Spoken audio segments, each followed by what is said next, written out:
Welcome back to HPP, the podcast that covers college basketball and the NBA draft inside and out. I am Rich Harrison. Thanks for joining us again. Today I'm joined by Drew Barton, the Bay Area Bomber, and Caleb. Caleb, we don't have a nickname for you either. We need a nickname for you. I'm not mad about it. I'm not a big nickname guy. So we took some time off for the Thanksgiving break, and while we were gone, Drew and I got some up-and-close views of some prospects. Maybe Caleb did as well. I don't know. We'll have to ask. But Drew, you got to your Menlo College, soon to be D2 Menlo, got to play Santa Clara. Last year you gave them a battle. Of course, they have Adama Ball and other good players, Carlos Marshall.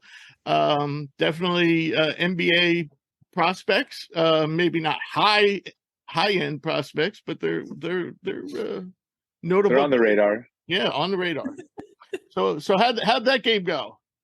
You know, I will say final score, it didn't go great. Nothing, I mean, I'm assuming fans of the show, I don't think anyone would have bet on, the small time Menlo Oaks to give Santa Clara an upset in their building. But, I think it was a great experience personally just to be in a D1 environment, be on the bench, just kind of go through that entire feeling for our players, in a positive way, kind of like that reality of like, man, this game is a lot bigger than just, the kind of small gym we play in. And I'll give our guys this. I mean, our guys competed, last year, I hadn't joined the team yet, but they gave them a game. Santa Clara is almost an entirely new rotation. They hit the portal and they hit it very hard. 4 of their 5 starters, I believe, are transfers. Their 6th man is a transfer, and their 7th man was a redshirt freshman. So there's only 1 player from last year's team that's in the rotation, basically. So Coach Herb Sendek did a really good job. Whatever NIL money and sales pitches he had for the guys, he hit on almost all of them for that WCC level. It didn't help that they hit 17 threes, which was a second most in program history. But, our guys fought and scrapped, but, you kind of realize when you get to that level, our starting center is a stud at our level. He's averaging 22 points, 7.5 boards, shoots 66% from the floor, close to. He's 6'8", maybe 6'9" on a good day. Adama Ball is 6'8" and plays out on the perimeter and was hitting step back threes. And so there's that kind of level of just, and it's not even always a skill. They have a 7-foot international center. They have 2 7-footers. 2 7-footers. But Tilly is 7-footer. Yeah, Tilly has been having a real nice year, and he's only a sophomore? I believe he's a sophomore. He was in the rotation kind of on the margins last year, but he's really put some work in. I mean, he didn't play a bunch against us, so I'm not going to say I got the best look at them game-wise, but I've watched a lot of Santa Clara because they're right in my backyard. I'm a WCC guy. And I mean, he's grown a lot as a player. Against Oregon, there were a few times he was catching the ball out on the perimeter, facing people up, and putting actual dribble combinations together to get to the basket. And at 7-1, it doesn't matter who you are, that's tough to guard. So it was a great experience. We were on ESPN Plus.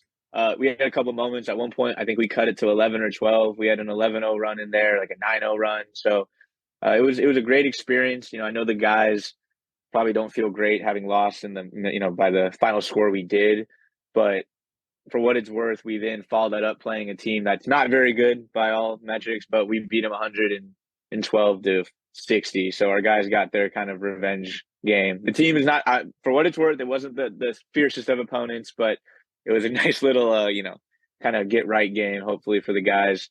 And fun fact, the team we play next is coached by none other than Hall of Famer Gary Payton. So that should be interesting.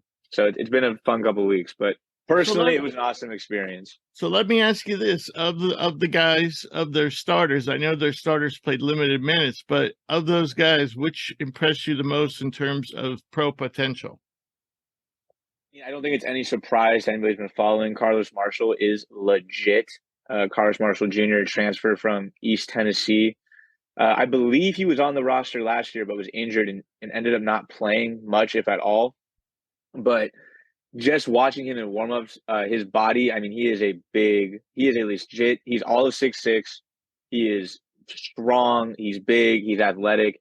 And he kind of plays with that, he's an older prospect now. I believe he's a grad student. I'm not mistaken. In his last year, 23, 24, you know, something there. Yeah. plays like a veteran, scores at all three levels, legit shooter. I mean, he's shooting, I think, 41 against coming into our game. He was shooting 42% almost from three. Not afraid to post smaller guards and wings. He scored 15 points, I think, grabbed 4 rebounds and had 4 assists, maybe 5 rebounds in 17 minutes against us. Wow. And again, we are not, Zags or, Kentucky, but still he really impressed me. And then Adama, from a physical standpoint, you just look how he moves out on the court and you can see if he can put it all together, just the way he moves and athletically, you just can tell he's at another level than our guys, and even some of the guys on his own team. He's 6'7", 6'8", runs the floor, hitting step back threes, getting into the paint. So those are the two guys who, just from a physical profile and then their production, stand out. But their best basketball player is Carlos Marshall, and I think the guy who has probably the highest upside is definitely Adama Ball. All right. Got one more question for you. I caught some of the game on ESPN Plus. Do you think it was appropriate of you during timeouts to hold up a sign that said "Put me on TV"? There's a reason why at halftime I made sure to go. I was the last one off the court. I wanted to make sure I got all my screen time. Straight across the court, nice. I was wearing a blue shirt. I saw. It was a beautiful shirt and tie. You look slick. All right. It was a good experience. Like, from a personal standpoint, given that, not necessarily that I wanted to get into coaching, but wanting to be somebody who does operations and all that stuff. It was a great experience and a great environment to just be around. And, the crazy thing is that's at a legitimate mid-major level. Like, that's not even at a Power 5 or a blue blood. So it was an exciting time, an exciting environment for me to be around. I helped pretty much do the entire scout on the guys. So it was nice to see that, the work I put in and all that was, being deployed in an actual game. So, no, it was a good time, other than losing by 30, but it was a good time. So, Caleb, you had to miss our last show because you were stuck in Detroit. Anything you want to share with us about your Thanksgiving holiday or the break in between? Oh man, I mean, I won't give the full story, but long story short, I was meeting some family in Detroit and the car broke down on a Saturday night. And so Nowhere's open on Sunday. We had to wait until like Monday morning. And then they said the only fix is a replaced engine. And so we ended up renting a car Monday afternoon and driving back to Ohio. And then on Friday, my dad and I had to drive back up to Detroit. So he drove 4 hours up and then 4 hours back. Made it back for the University of Dayton game Friday night, the day after Thanksgiving. But spending two days of my Thanksgiving break in the car was not something I had on my bingo Thanksgiving week card sheet. I hear you. And honestly, I will say, though, because I wasn't able to make that podcast and then we didn't record at the end of the week, I feel like so much college basketball has happened and there's so much to talk about. It's been such a crazy week with games and upsets. And it's going to be a really fun college basketball season, I think. Yeah, I agree. And before we jump into our college notebook, I just want to say that the most interesting thing I did was this past Saturday. I went to the Rutgers Illinois game as a member of the press, not as a fan. And clearly, I thought Terrence Shannon Jr. really stood out, led Illinois in points, rebounds. So he had a double-double there, I think 25 and 10. Plus, he also had 3 assists, which tied for the team lead.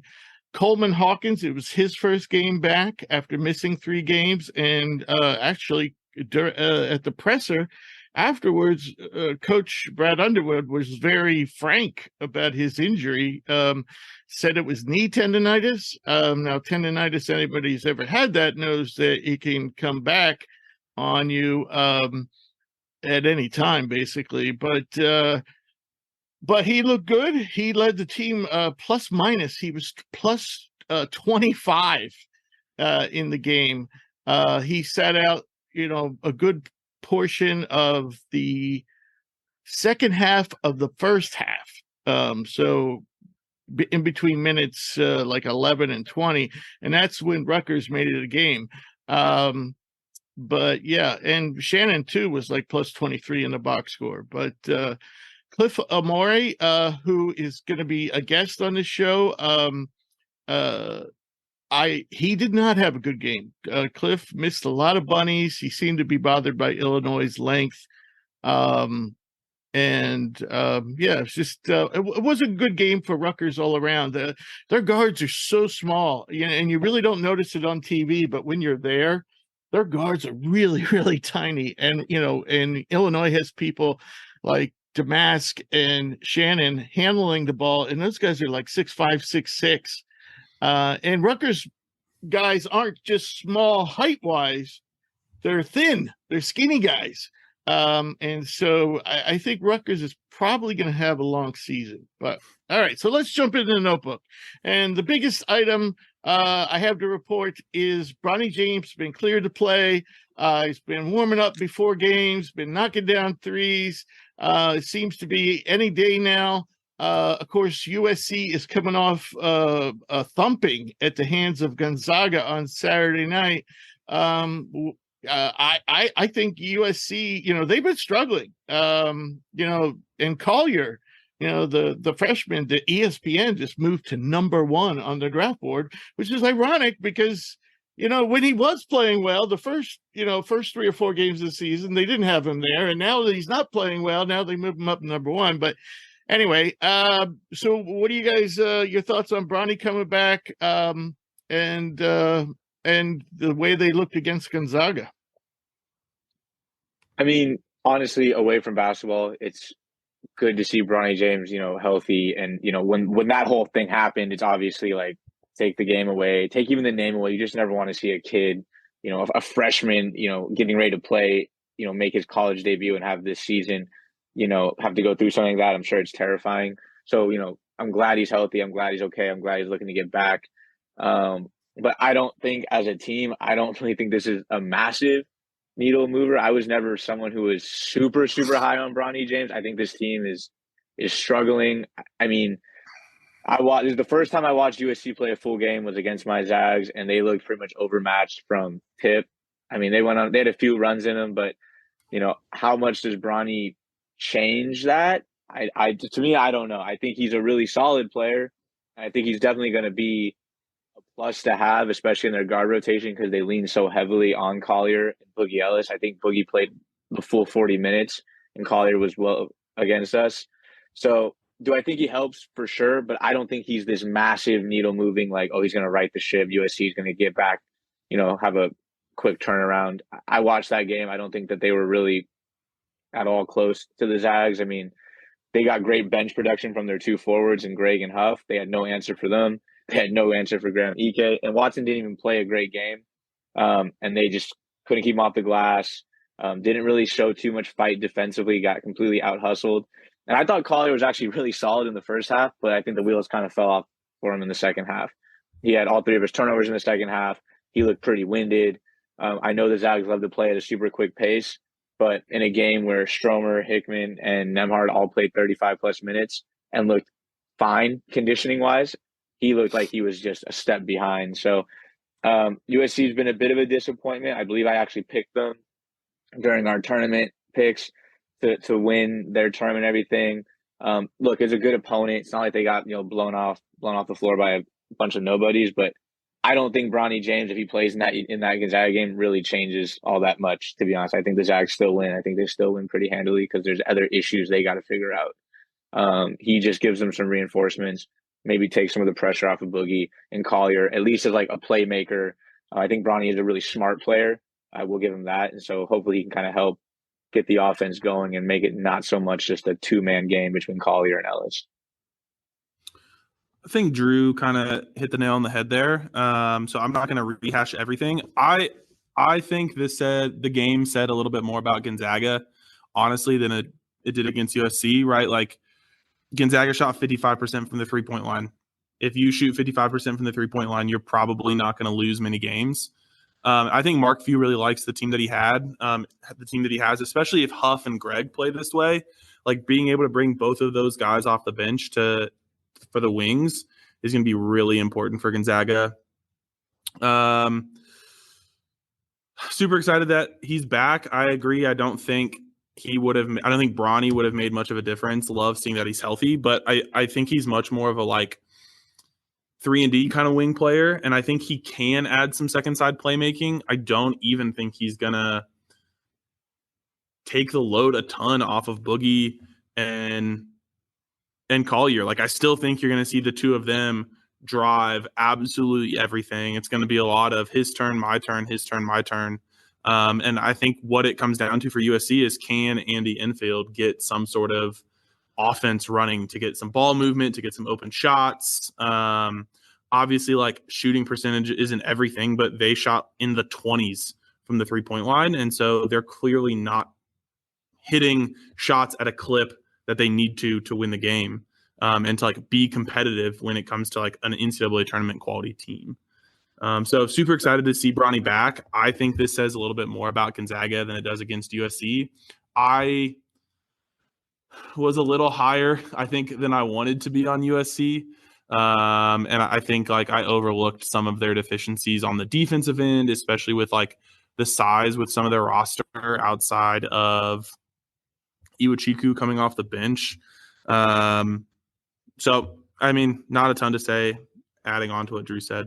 Yeah, I mean, Morgan's a great shot blocker, but he's not overly effective. I'm talking about Josh Morgan for USC. He's not overly effective on the perimeter, and he's also doesn't have a lot of beef to him. So, he can easily get pushed around on the inside.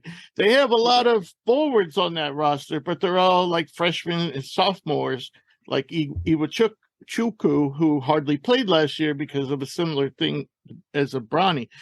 So that's what I noticed about them defensively, that you can beat them up on the inside. The other thing I noticed is they just don't have shooters. And so that's where I think Bronny helps. So I think he'll help them offensively. And I will say the game that they lost before this, could someone help me with that one? Yeah, they lost to... It was the last loss that was Oklahoma. They beat Eastern Oklahoma, Collier got benched for most of the second half. And USC was still, in the game, making a run, and he wasn't playing well, and so he was. I think their offense just runs a little bit smoother. Like 100%. It seems to be he is just a step slow. Like, I actually think he is going to be a really good pick and roll passer. I don't think he's quite there yet. But I just think he processes a little slow right now. And so you saw everybody kind of get into a rhythm, which is what they had coming out of last year, with him not on the court during that Oklahoma game. Right. But what I didn't like what I saw was him sitting on the bench. He looked like like he was pouting. The body language doctor. Yeah. Oh, definitely. I'm always watching for that stuff. And I didn't like what I saw. All right, so let's move on to some items. For what it's worth, Dusty Stromer, that's my guy, by the way. I'm telling you right now, Dusty Stromer, 4 years from now, I'm telling you, he's coming with long hair, a wispy mustache, and a headband in 4 years. He is the next. I love that kid.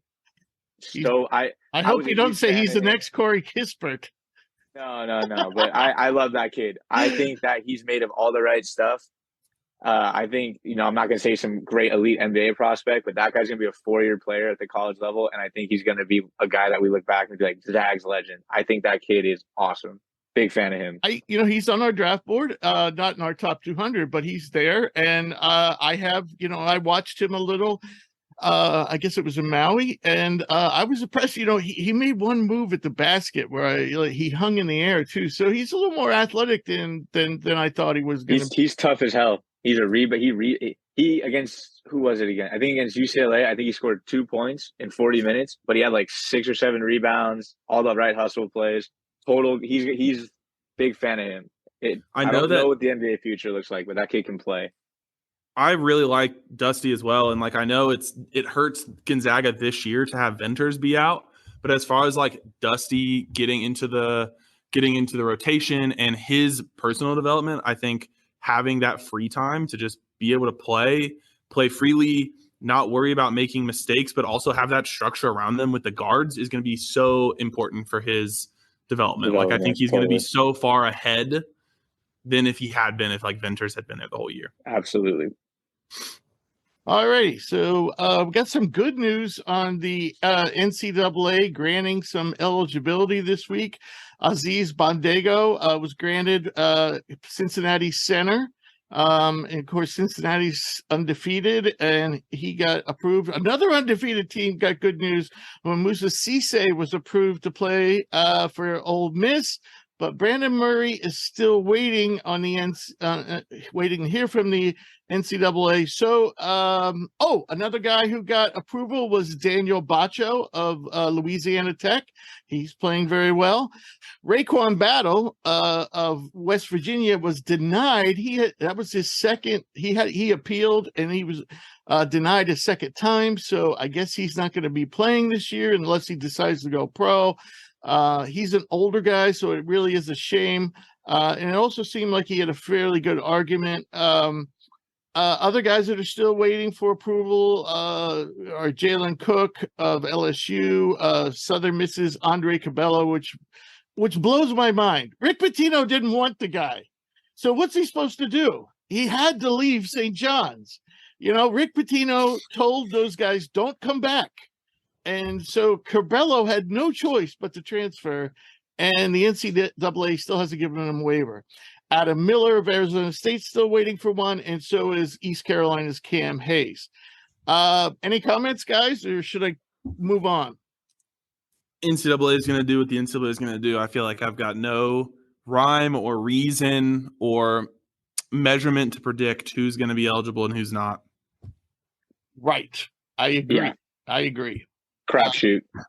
Yeah, and it's bullshit, because when you got somebody like Battle who's like 23 years old, and he, you just totally just messed up what was just supposed to be his last season. And personally, I don't understand why it's just you can transfer as many times as you want. I don't think it would be much.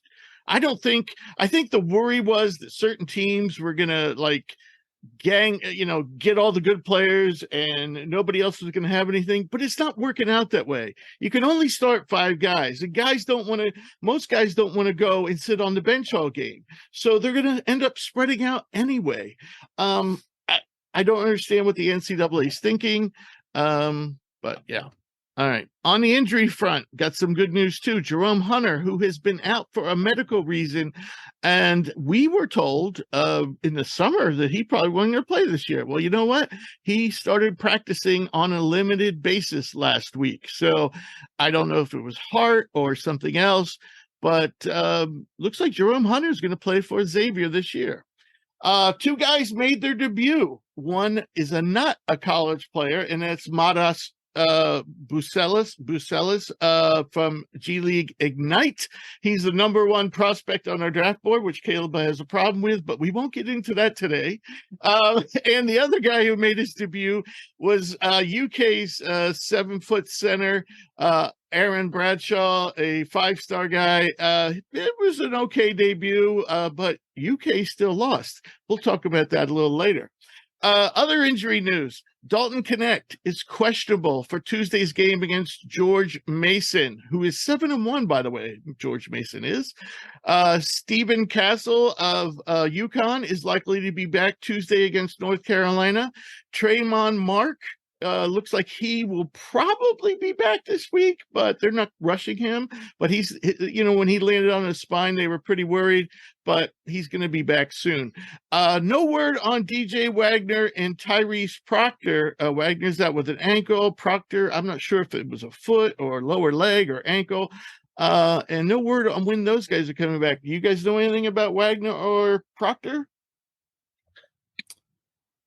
Nothing here. And the last item in terms of injuries or roster changes is Memphis's Mikey Williams pleaded guilty to a lesser charge on the gun case. And basically this has to do community service and some anger management and some other stuff. I cannot believe he got off so light.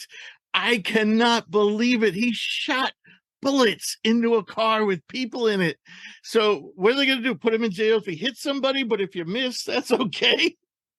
I'll tell you what, just based on his whole persona, the way he's acted during this whole case, I don't think this is the last time we've seen Mikey Williams get in trouble. That's, I mean, he's still on Memphis's roster, and I don't know if they're going to let him play this year because they said we had to wait till the legal stuff is cleared up. Well, that's cleared up. He just has to do his community service and stuff. But this guy has trouble written all over him. He's just so immature, and yeah. And I think we saw this coming when they gave him a contract, like 3 years ago or whatever. Caleb,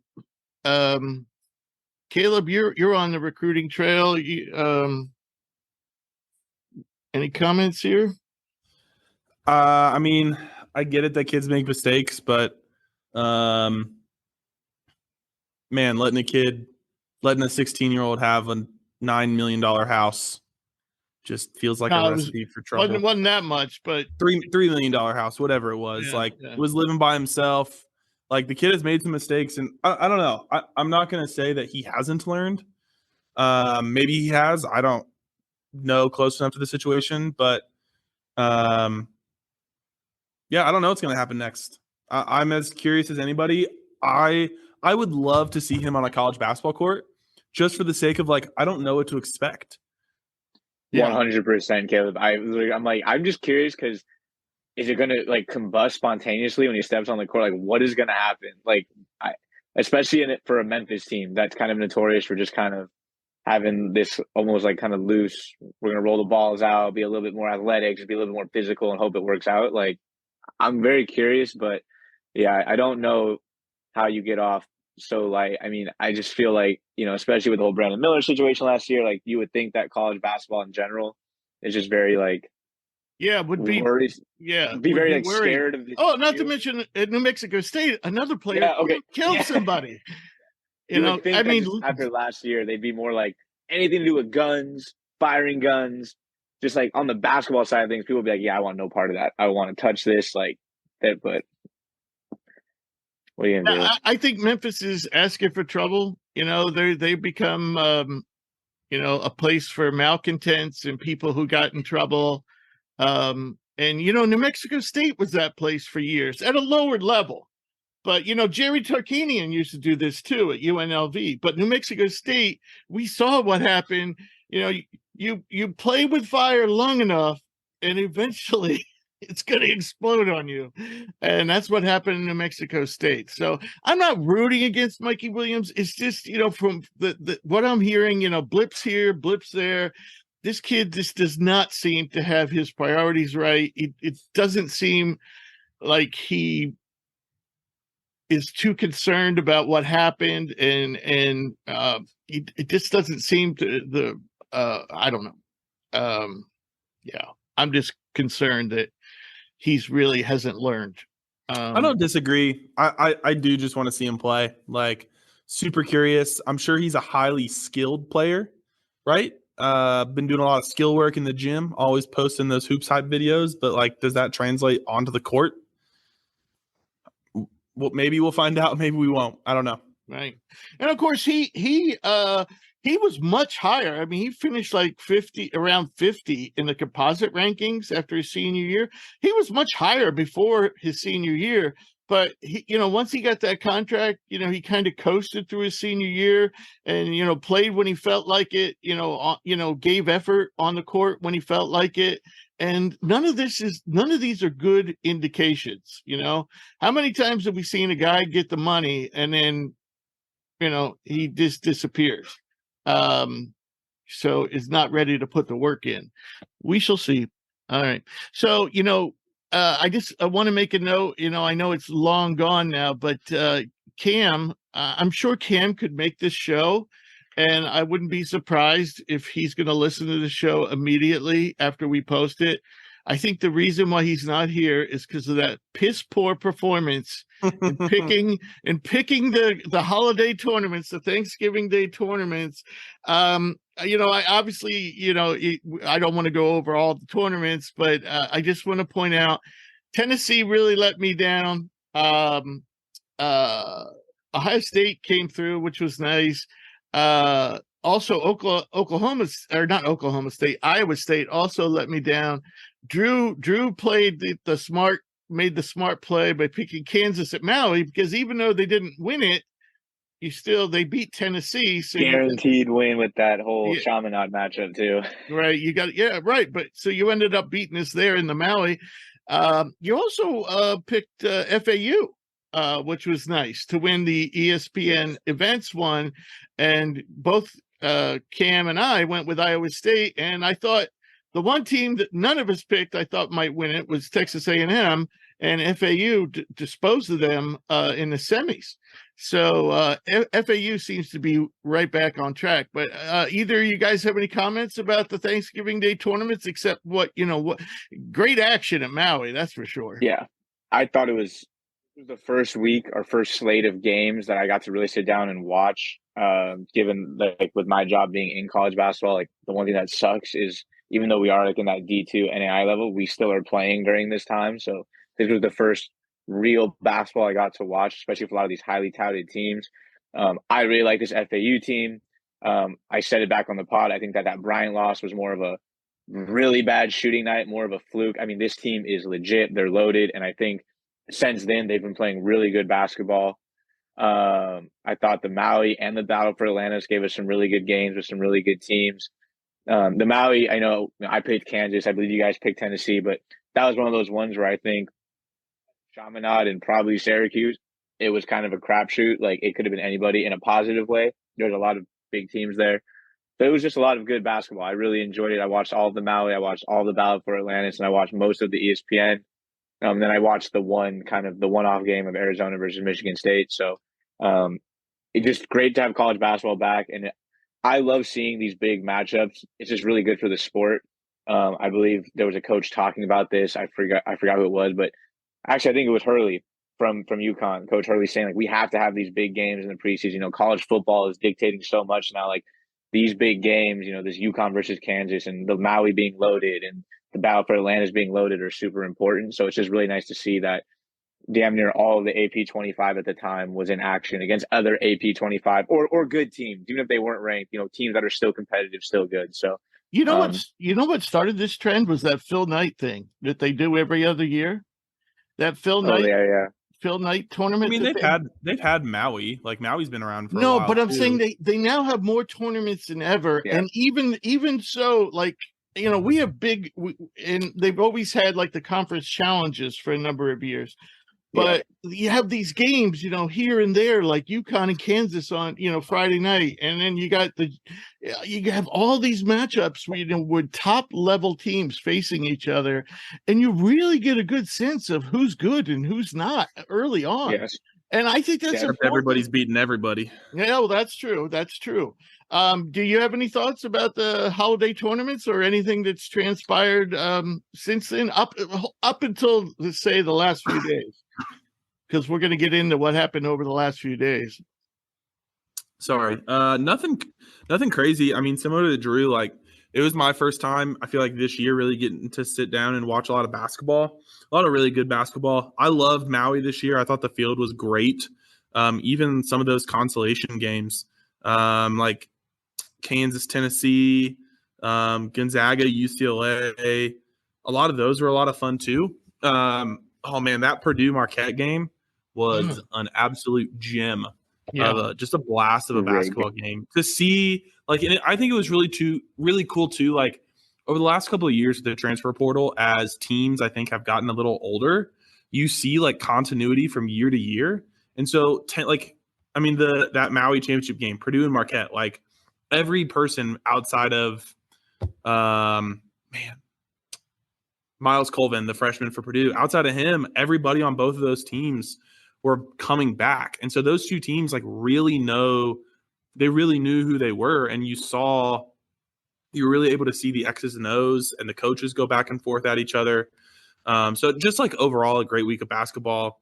I just think it's been crazy. I don't want to get too far ahead of ourselves, but we talk about, Kentucky had that great win against last Miami. Week. Against Miami. And then they turn around and lose to UNC Wilmington 2 days later. Right. And I know Wagner didn't play, but it just really shows like the volatility of college basketball. You know, I think I certainly left. I was a little lower on Purdue, I think, and so I left Maui being like, wow, Purdue looks so good, so unbeatable, and then they turn around and lose to Northwestern. Yes. And so just like the volatility over the last 2 weeks has made for some great college basketball, and it's been exciting to watch. Yes. We had the ACC SEC challenge, which actually finished in a 7-7 tie. And right now we're in the midst of the Big East Big 12 battle, which is not finished. Right now, Big East leads 4-3, and there's 4 more games to go. I think three are tomorrow and then 1 on Wednesday. Do you know that the Big East has never lost that? The Big East won, I think, the first year, and they won another year. Then a few years they were tied, but they've never lost to the Big 12. The worst they've done is tied. Right now they lead 4-3. I thought that was interesting because, you know, last year on the show, a lot of us were of the opinion that the Big East was better than the Big 12. And, you know, and if you use the NCAA tournament as the measurement, we were right. But all right, so let's talk about some of the big upsets that went down. Caleb mentioned a few, and I just want to get you guys' thoughts on this. Like, you know, how concerned are you? Some of these teams are teams that we either preseason picked to win the national championship, or maybe we were thinking after the first 3 weeks that they maybe win the national championship. So Purdue falls at Northwestern, Duke loses at Georgia Tech, Kentucky is shocked by UNC Wilmington at home, and Villanova loses back-to-back games in the Big Five. They lost to St. Joe's and Drexel in the same week. Villanova went 0-3 in Big Five games. Villanova, I bet you, hasn't lost 3 Big Five games total. I'm just taking a guess. I bet you if you look at Jay Wright's last 10 years, I bet you they probably lost maybe 3 Big Five games total over those times. And Kyle Neptune has managed to do it in like a span of 2 weeks. Who's the person in the group chat that's the Kyle Neptune hater? Me. I think we all have some issues. I'm not a big Kyle Neptune guy either. One of my friends actually went to Villanova, and she was back in town for the holidays, and so a bunch of us from high school, we all got together. And her dad coaches basketball at the high school I went to, so she's a big basketball fan. And I pulled her aside. I was like, "So, position gonna open up because I've got a resume now, and I think I could, do some damage there." And she's apparently, Kyle Neptune's not the most loved guy. I get the sense. I mean, it's hard to follow that Jay Wright act, but I'm also not a big fan either. Check this out. This honest to God, I couldn't believe it. I knew because Jake was at those games. So Jake had texted me during the Rutgers game that Drexel had beaten Villanova. The first thing when I get into the press room where we're waiting for Brad Underwood to come up to the microphone. And so all the reporters are gathered there. And as one reporter, they're all joining in. I don't know, it's maybe a room, maybe 20 reporters or whatever. And one guy walks in and sits, and as he's walking in, his buddy, a fellow reporter, turns and says, "Drexel beat Villanova today." And the guy goes, "If Kyle Neptune doesn't get that team to the tournament, he's fired." So, I mean, everybody is now thinking of this. This is not just, an HPP thing. This is, everyone's thinking Kyle Neptune is doing a shitty job at Villanova. That team. I mean, I watched them play through Lowe's. They were in the battle for Atlantis. Is that the one the tournament they were at? Yeah, I believe. And they won it. And they looked awesome. They were tearing. They beat North Carolina and Memphis. Yeah, destroyed them. They looked like Villanova basketball. Everyone is 6'8", 6'9". Everyone is switching everything. They're shooting 90+% from the free throw line. They're moving the ball. They're rebounding. Well, they didn't move the ball in that North Carolina game. No, they went total ISO. A total ISO in that game. But like I was like, man, this team, that Memphis game, I was like, okay, this is the Villanova that I'm used Yeah. to seeing. You can't foul anybody because they all shoot 90% from free throw. They move the ball. They play off of 2 feet. Everyone looks great. This happens, and I'm like, and poof, gone, all of it. Like all my like confidence, like, dude, this team might be starting to figure it out. Gone. So I'm not going to say they were the biggest, but they were definitely the most like. I thought we were past this now. I thought we were moving in the right direction. After they lost to Penn, who's the guy who used to play for Stanford? I think he played in the NBA for a while. He's a Fox host, and he does games. Casey. You know who I'm talking about? Sharpshooter.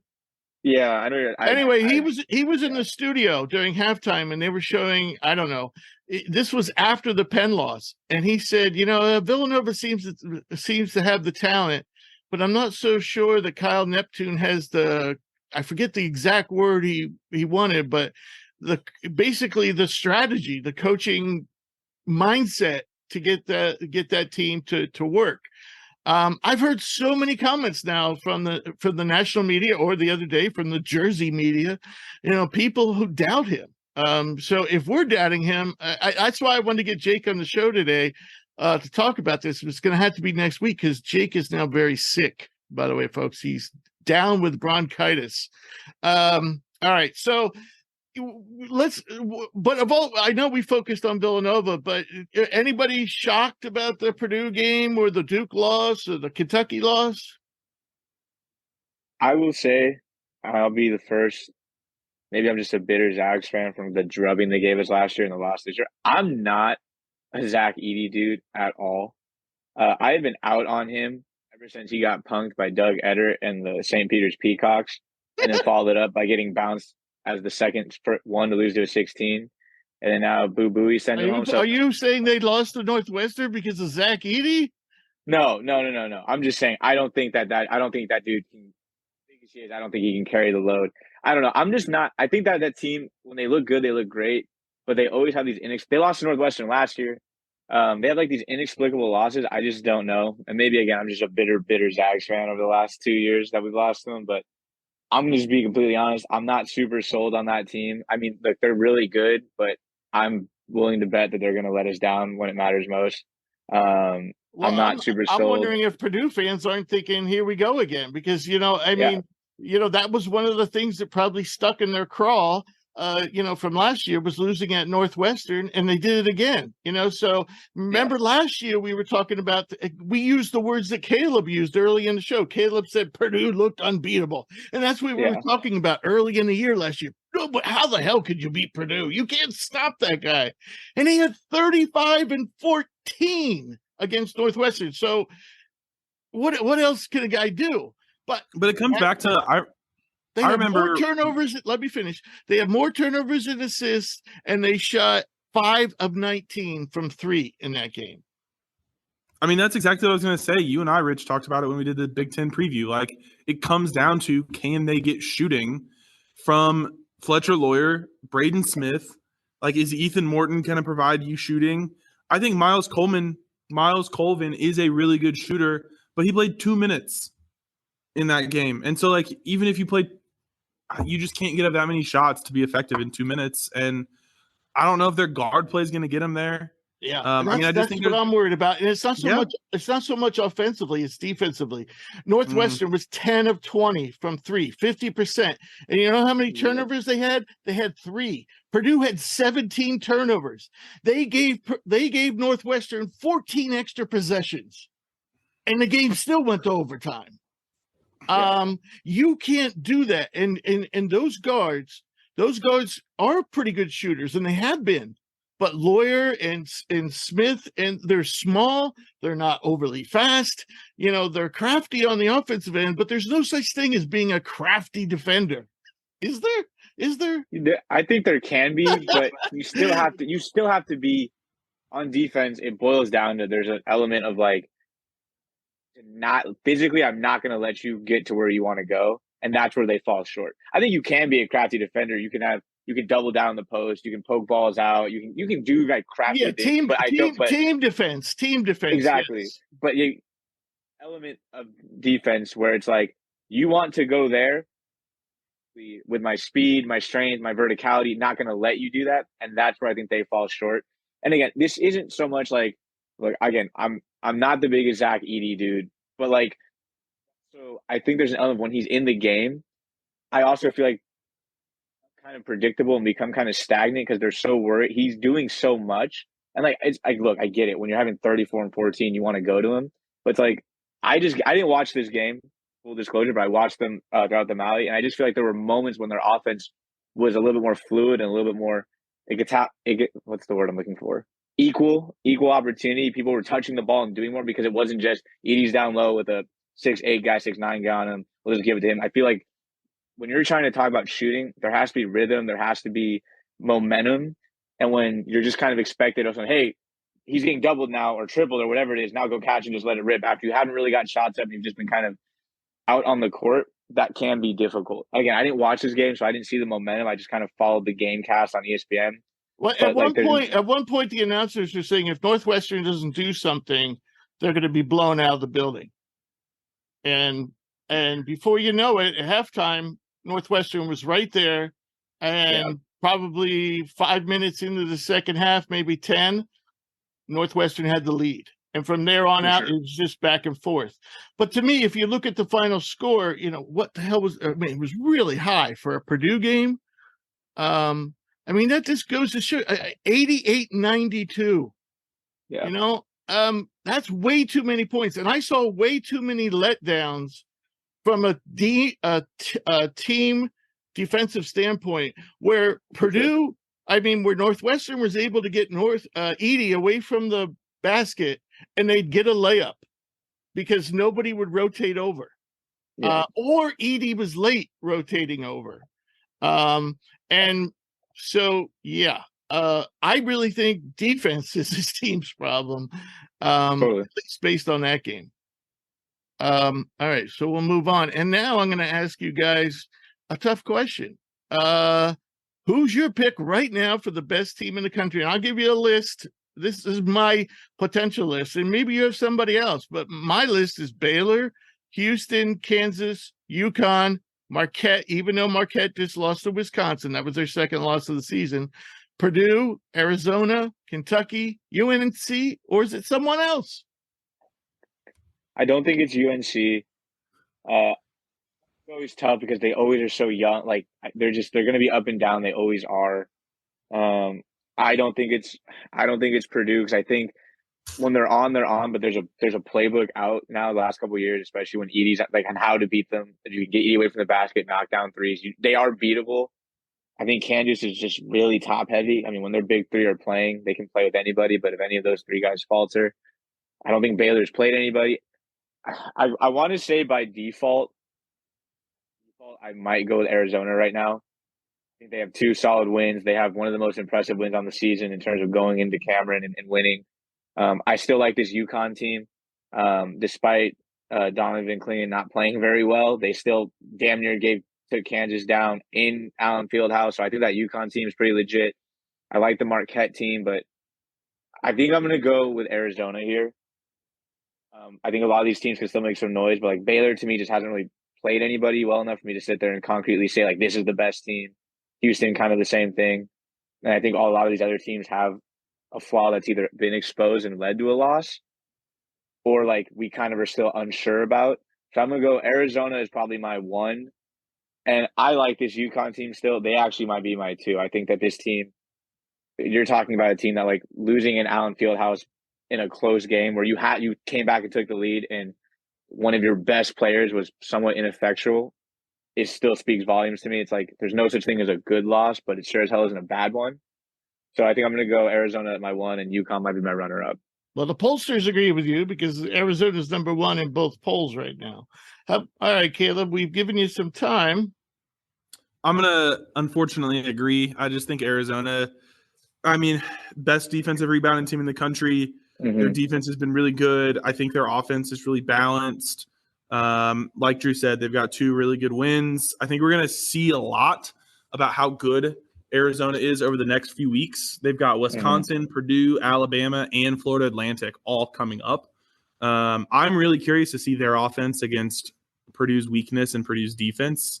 I think that's going to be a really fascinating game. Bama's not going to tell us that much just because I don't think Bama plays a ton of defense, but we definitely will figure out how good Arizona's defense is, because Alabama scores like nobody's business.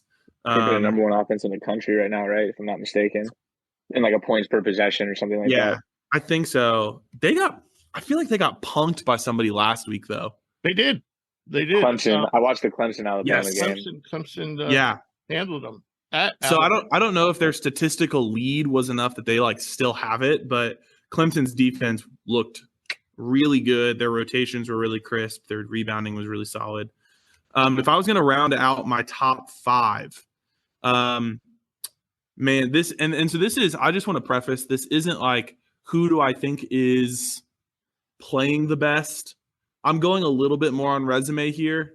I would have to go like Kansas 2, still have to keep, Purdue's lost Northwestern. I would say Purdue 3, Marquette 4, UConn 5.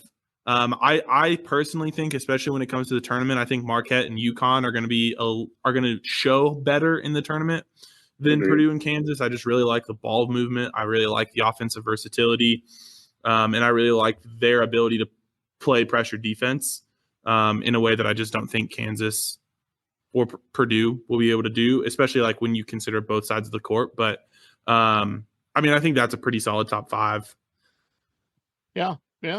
I think Houston's sneaky. I will say that. I think Houston's sneaky. I agree. I don't think they've particularly played anybody yet, but man, they just play so physical and so tough and just like punk you for 40 minutes. The problem with Houston is they're still having trouble scoring. It's kind of Crier and maybe somebody else that night, but they really don't have a lot of offensive firepower. I mean, they beat Xavier like 66-60 over the weekend, That's low scoring. But Xavier is not the Xavier of last year. They're not even close. So yeah. They haven't hit over against like Power 5 teams. They've basically only hit over 70 once, and that was to Utah, and they only beat Utah by 10. Right. So that's what I think last year we talked about it, Rich, with his Houston team is like, I called it with them. It's a race to 60. Their goal is to get to 60 before you, and then just try to like keep you. I mean, a team under 60 at any level in college is hard, but like they're like, if Houston gets to 60 first before you, I think they have a great chance of beating anybody because they defend, they do all the small things. But if a team gets to 60 before them, you're like, they might only have 10 more points left in the tank. And so if they get down, they do not have the firepower to get back. But defense does travel. Kelvin Sampson does a hell of a job. And if someone comes along for the ride with LJ, then they can beat anybody. But that's kind of a big ask, especially when, again, you get to the tournament where you got to do it 6 times in a row. Yep. Yeah, that's why I don't like low-scoring teams in the tournament, because they're going to have one of those nights where they're only going to put up, 55. And, they just can't count on the offense being there every night. Yeah. My pick is UConn. And they're the only one of my Final Four teams that my preseason Final Four picks has actually not disappointed me severely. All of mine have. So, and what I liked about UConn was, that they lose at Kansas. Close game, though, their first loss of the season. Cam Spencer is hobbling around, and God knows what he shot. Not good. It was not good. Yeah, it was like 1 for 7 or something from deep. It was 1 for 6, I think. And he even missed the first 2 free throws of the year in that game. So Cam Spencer clearly wasn't right.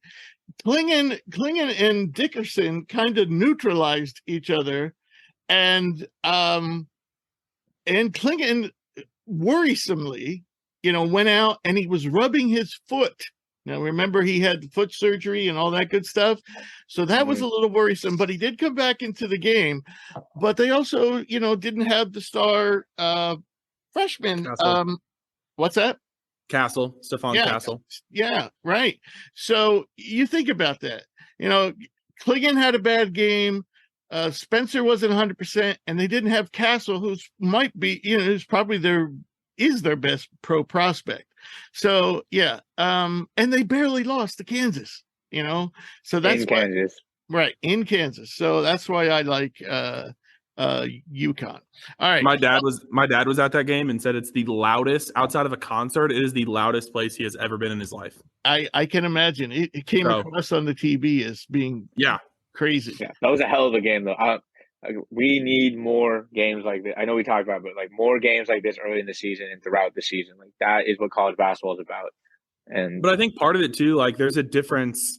A lot of these big matchups are in the Empire Classic or Maui or Atlantis or like even the UConn Gonzaga game is going to be like in Seattle. It's not in Spokane. The North Carolina Gonzaga game is going to be at like it's so different when it gets played on campus. Yeah, totally. So much more exciting. So much more exciting. All right, so now I'm going to ask you another tough question. I'm going to ask you, which of these upstart teams, and when I say upstart, I mean none of these teams made the NCAA tournament last year. Are they for real, and could they do damage in March? Now, as far as I know, everyone here is undefeated but one team. They are Clemson, Oklahoma, BYU, Cincinnati, Ohio State. Now, Ohio State has lost. Colorado State, Ole Miss, South Carolina, and James Madison. Now, a lot of these teams have moved into the rankings. They're all roughly about 7-0, except for Ohio State, who I think is what is Ohio State? 6-2. They've only lost once to Texas A&M.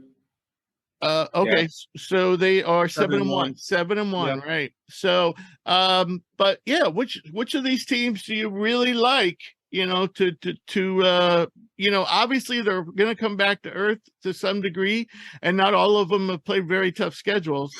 But is there one of these teams, particularly you're like, damn, this is a good team. This team's going to is going to be in the NCAA tournament for sure this year? I feel like it has to be Colorado State. Personally, I think especially one of the things that we've talked about, whether it be Houston or Baylor, is like talking about who have these teams played. And I mean, they beat not like the best team in the world, but like Wright State out of Dayton typically can be a little tough. They smashed them by 30. They beat Creighton by 20. They beat Colorado by 5. They beat Washington by 5. And like, is Washington the best Power 5 team in the world? But no, like they've got some talent. And so I just really think they look really good. And I think what wins in March is veteran guard play. And they certainly have some outstanding veteran guard play with Isaiah Stevens, averaging like 17 points a game, shooting mid 40% from the 3-point line. I'd like to see him get his volume a little higher than 3.5 a game, but I really like what I've seen out of Colorado State so far. Yeah, they've had some impressive wins. Drew? That was my pick. Sorry, I caught some of that. No, hey, great minds think alike, man. I thought that Creighton win was like. I know on the show here we were all, at least Rich and I, we've always been fans of Creighton. We've at least the 2 years I've been doing this, we've talked high about them. I still think they're a great team with a lot of talent, but I mean, Colorado State handled them. They've probably played out of looking at some of these other teams. Like I've only seen Clemson play when they played Alabama, but I think Colorado State's played a pretty solid schedule. They have the 6th rated offense, adjusted offense, points per possession in the country. So they are getting them up. We're getting to the point now where they've played enough games. You play 7, 8 games. You're like, okay, you're starting to get to a solid sample size. And like Caleb said, they have really solid guard play, which matters in March. I just think that this is a team that's playing super well, and they're going to continue to play pretty solid teams. Like if you look at their schedule, like they have St. Mary's, which we thought would be a game. They're probably going to destroy them, to be honest, from what I've seen. But they're going to play Boise, who's been pretty solid this year. They're going to play San Diego State in conference. Like they have a chance to pick up some really, really good wins here still. And I thought, to me, out of the teams, I've seen them play. I've seen Clemson on this list play. I've seen Ohio State play. I've seen Oklahoma. The other ones I haven't seen play yet, but I'm going to go Colorado State. All right. I'm probably going to look at it a little different angle. And I'm going to say the one team on this list that I don't think is going to be in the NCAA tournament is South Carolina. I'm not buying it. Cam would back me up on this if he was here. I think I don't think they're for real. I think all these other teams have a really, really, really good shot of being in the big dance.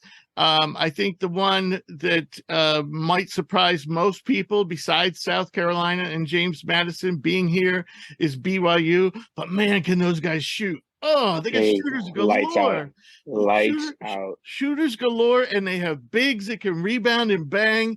And they're won their last couple of games without Fuz Traore, who was on the show, and probably arguably their best player. He's out with a hamstring injury right now, but they just plug another guy in. They got lots of depth. I think they're looking good to make the NCAA tournament. All right. So next question I want to ask you before we wrap up the notebook, we got two more topics. And basically all these teams that made the NCAA tournament last year, excuse me, most were projected to make it this year, with the exception of probably Virginia Commonwealth. But I basically want to ask you, looking at your preseason expectations for these teams and based on where they are now, who's disappointing you the most? And that would be Duke, Tennessee, Michigan State, Maryland, Xavier, and VCU. I think the obvious answer here is Duke. I think, coming in, a lot of people had them as, just talking to people, multiple All-American candidates, a top 2-3 team in the country. And it's like, I can forgive losing to Arizona. You lose at home. I get it. I can forgive that. That's not a huge deal to me. But lose to Arkansas, you lose to Georgia Tech. They looked like crap in the first half against Southern Indiana. I mean, again, they came back and won handily, but they didn't look good. So I don't know. I just think Duke is kind of the easy answer here.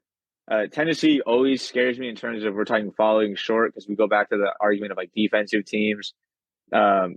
We made the joke last year, the Rick Barnes offensive soul box, and that's always liable to pop back up and just, tank this team's ability to score. So I think Duke's the easy answer because they've lost back-to-back games to unranked opponents. Arkansas is a good team, but they should have beat Georgia Tech. They still should have beat Arkansas. So I think those are the two. I'm not super critical. I'm never really critical of Michigan State. I've just learned Izzo schedules these tough preseasons for a reason. He's totally fine being a 5 seed come March because his guys are battle tested. He knows he's in the Big Ten. So I basically excuse him from any list like this because come March, we're going to look up and be like, wow, he's in the Elite Eight again. I wondered how he did that. Haven't seen Maryland play, so I can't really speak to them. And Xavier, I didn't have super high hopes because when you lose a Colby Jones, you lose a Sully Boom, you're two kind of driving forces onto what, really I think made people like that team was you had two guards that you just knew were going to show up. They were veterans. Not surprised, and I haven't seen VCU play. So Duke, I think, is the easy answer. Tennessee is I know they've played, again, the Maui with a tough schedule, but can we trust that team's going to show up and put up points on the board when it matters, especially come tournament time, 6 games in a row, especially with Vescovi not playing great? Probably not. Caleb? Well, Drew, I'm sorry to disappoint you, but Michigan State and Tom Izzo are going to top my list. I'm not going to excuse them, mostly because I had them as a Final Four team. So maybe I was a little higher than I should have been. I don't know. I liked some of the veteran guard play, and I just don't think the guards have looked good at all. Trey Holloman has probably, compared to what I expected, Holloman has looked the best of all of the guards on that team. And he should be the 4th guard. So that's a bad sign. 4th or 5th. Yeah, exactly. I think they might have James Madison and Georgia Tech. I don't know what loss is worse. But they lost to Duke. Michigan State lost to Duke by 10. They lost to Arizona. So they both have that Arizona loss, them and Duke. I think for me, the reason I would put Michigan State above Duke in this disappointing list is just like the makeup of the roster. Like, I think Duke has relied a lot more on freshmen than Michigan State has, and I just think that's never a good recipe, especially early in the year. I also kind of think Izzo's a smidge overrated. He's won one national title. Like, I know it's like, Izzo's Mr. March. We're gonna look up and he's in the Elite Eight, but like, I don't actually think that happens. Like, I think if we go back and look, I don't think that happens quite as often as people remember. And I'm like happy to be wrong on that. I'm not saying like Izzo's a bad coach. I just don't think he like gets a pass. And traditionally, maybe he has scheduled these like harder schedules, but this year he only has three premier games. He's got Duke, he's got Arizona, and then they've got Baylor coming up. But like outside of that, they don't really have that tough of a schedule. I just don't think the shooting has looked good. I think their offense has looked pretty listless. The movement on the offense hasn't been good. It's been a lot of like one-on-one from the perimeter, not a lot of side-to-side action. They haven't even been able to really use pick-and-roll actions to spring their guards. I'm just really worried. Really worried. Like, and the guards aren't shooting worth a damn. Honestly, like if you told me today Michigan State misses the NCAA tournament, that would not surprise me. And so to like that would surprise me, but yeah. But like Xavier, similar with Drew, like Xavier, I wasn't terribly high on. VCU, I wasn't terribly high on. And like Maryland, I expected to be. Is Maryland worse than I expected? Yes, but like I was expecting them to be a bubble team anyway. And so I just think like for what I expected Michigan State to be in this place where really iffy on what the rest of the season looks like, I think that's most likely to fall short of preseason expectations. All right. I wish I could break the tie here. But the three of my final four lead this disappointing list.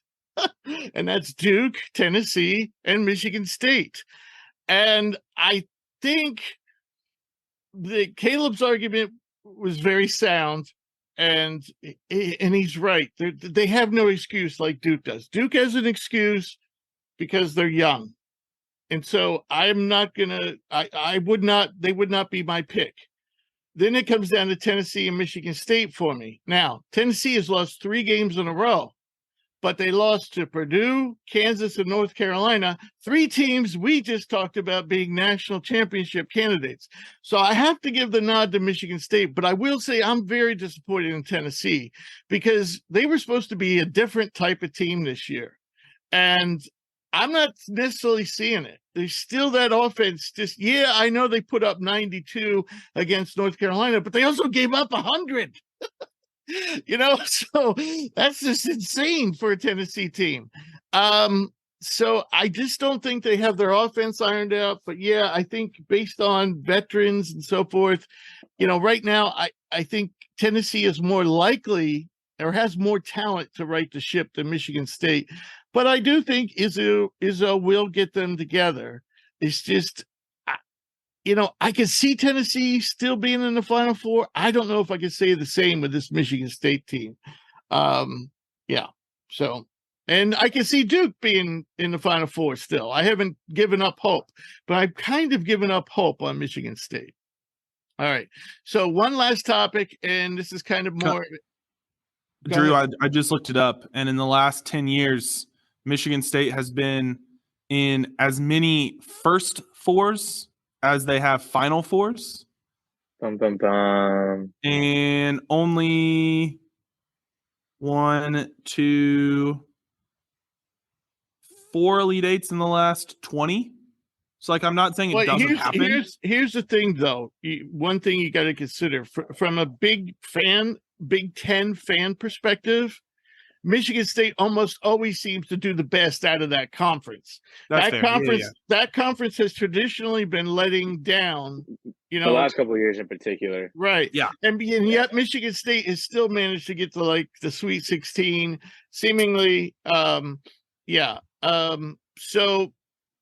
yeah. And last year they were the only team to survive to the Sweet 16 in the Big Ten. So All right. So one more thing.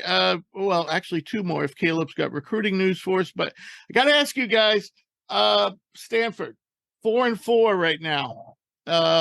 This is a team that was considered a bubble team, and you could say they have a ton of talent. And this team, really, yeah, they are 4-4 now. Their losses have been to Santa Clara by 12, Arkansas by 3, which is that was at the Atlantis. They lost to Michigan by 5, and Michigan is not the normal Michigan. Then they lost by 18 to Northern Iowa. Okay. So Stanford is a team with a ton of talent. They have 2 top 50 recruits. One isn't playing at all. And Stojakovic is playing horribly, or not horribly, but not playing well. All right. Not well. The other kid is Keenan Carlisle, who played at overtime. He was overtime elite, right? Yeah, overtime elite guy. He's not getting on the court at all. This is a veteran team. This is the team we finally thought would put it together. And what I find interesting is I watch a guy like Michael O'Connell, who could never do a damn thing at Stanford. Now he goes to NC State, and he's looking like a pretty good point guard. And then I look at Harrison Ingram, who looked anything like an NBA prospect, even though he came in as a 5-star. And now with North Carolina, he's their best player. He's their best pro prospect.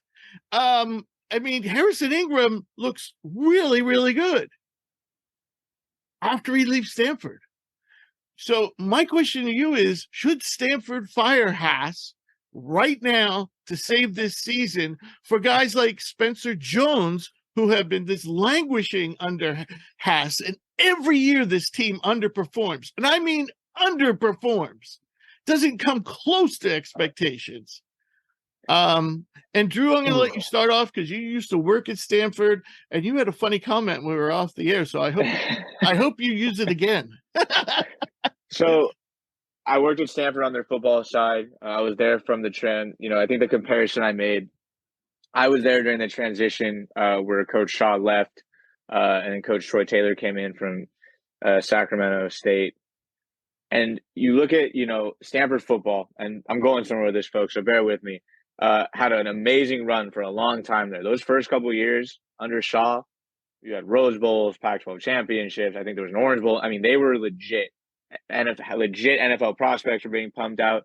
You want to contribute some of that to Harbaugh's recruiting and carry over, fine. But they were winning. A couple of down years that were really down to where the point where they were kind of one of the laughing stocks in the Pac-12. Coach Shaw leaves. There may have been politics behind that. I don't know. Then you look at a coach like Haas, who's been there now for, I think, his 8th season. Hold on. 1, 2, 3, 4, 5, 6. This is his 8th season. He has been to the NIT second round once and tied for 3rd in the Pac-12 in his second year as his highest Pac-12 finish. And you just have to start to wonder at a place like Stanford where championship pedigree is the expectation. That is a place that prides themselves on the Director's Cup, which is awarded to the best athletic department holistically in the country. You have the women's team that in that time span has won a national championship, has been a powerhouse for years, for decades. And you just have to kind of wonder, like, what's the straw that breaks the camel's back?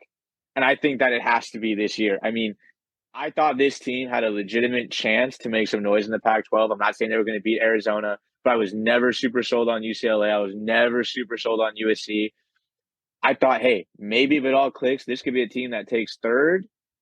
I wasn't. Maybe they make some noise and go on a run. I mean, is there anybody outside of Arizona that we think talent-wise is so much better, so superior that Stanford has no chance? I didn't think so.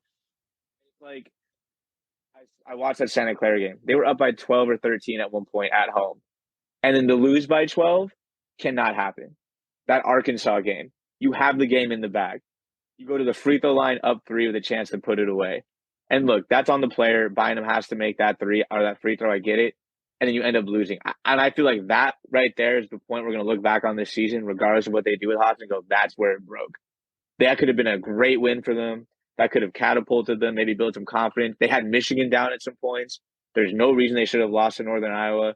Like, I think you have to at this point. Will they get rid of him in the middle of the year the way Stanford does things? I'd say no. They will ride out this season.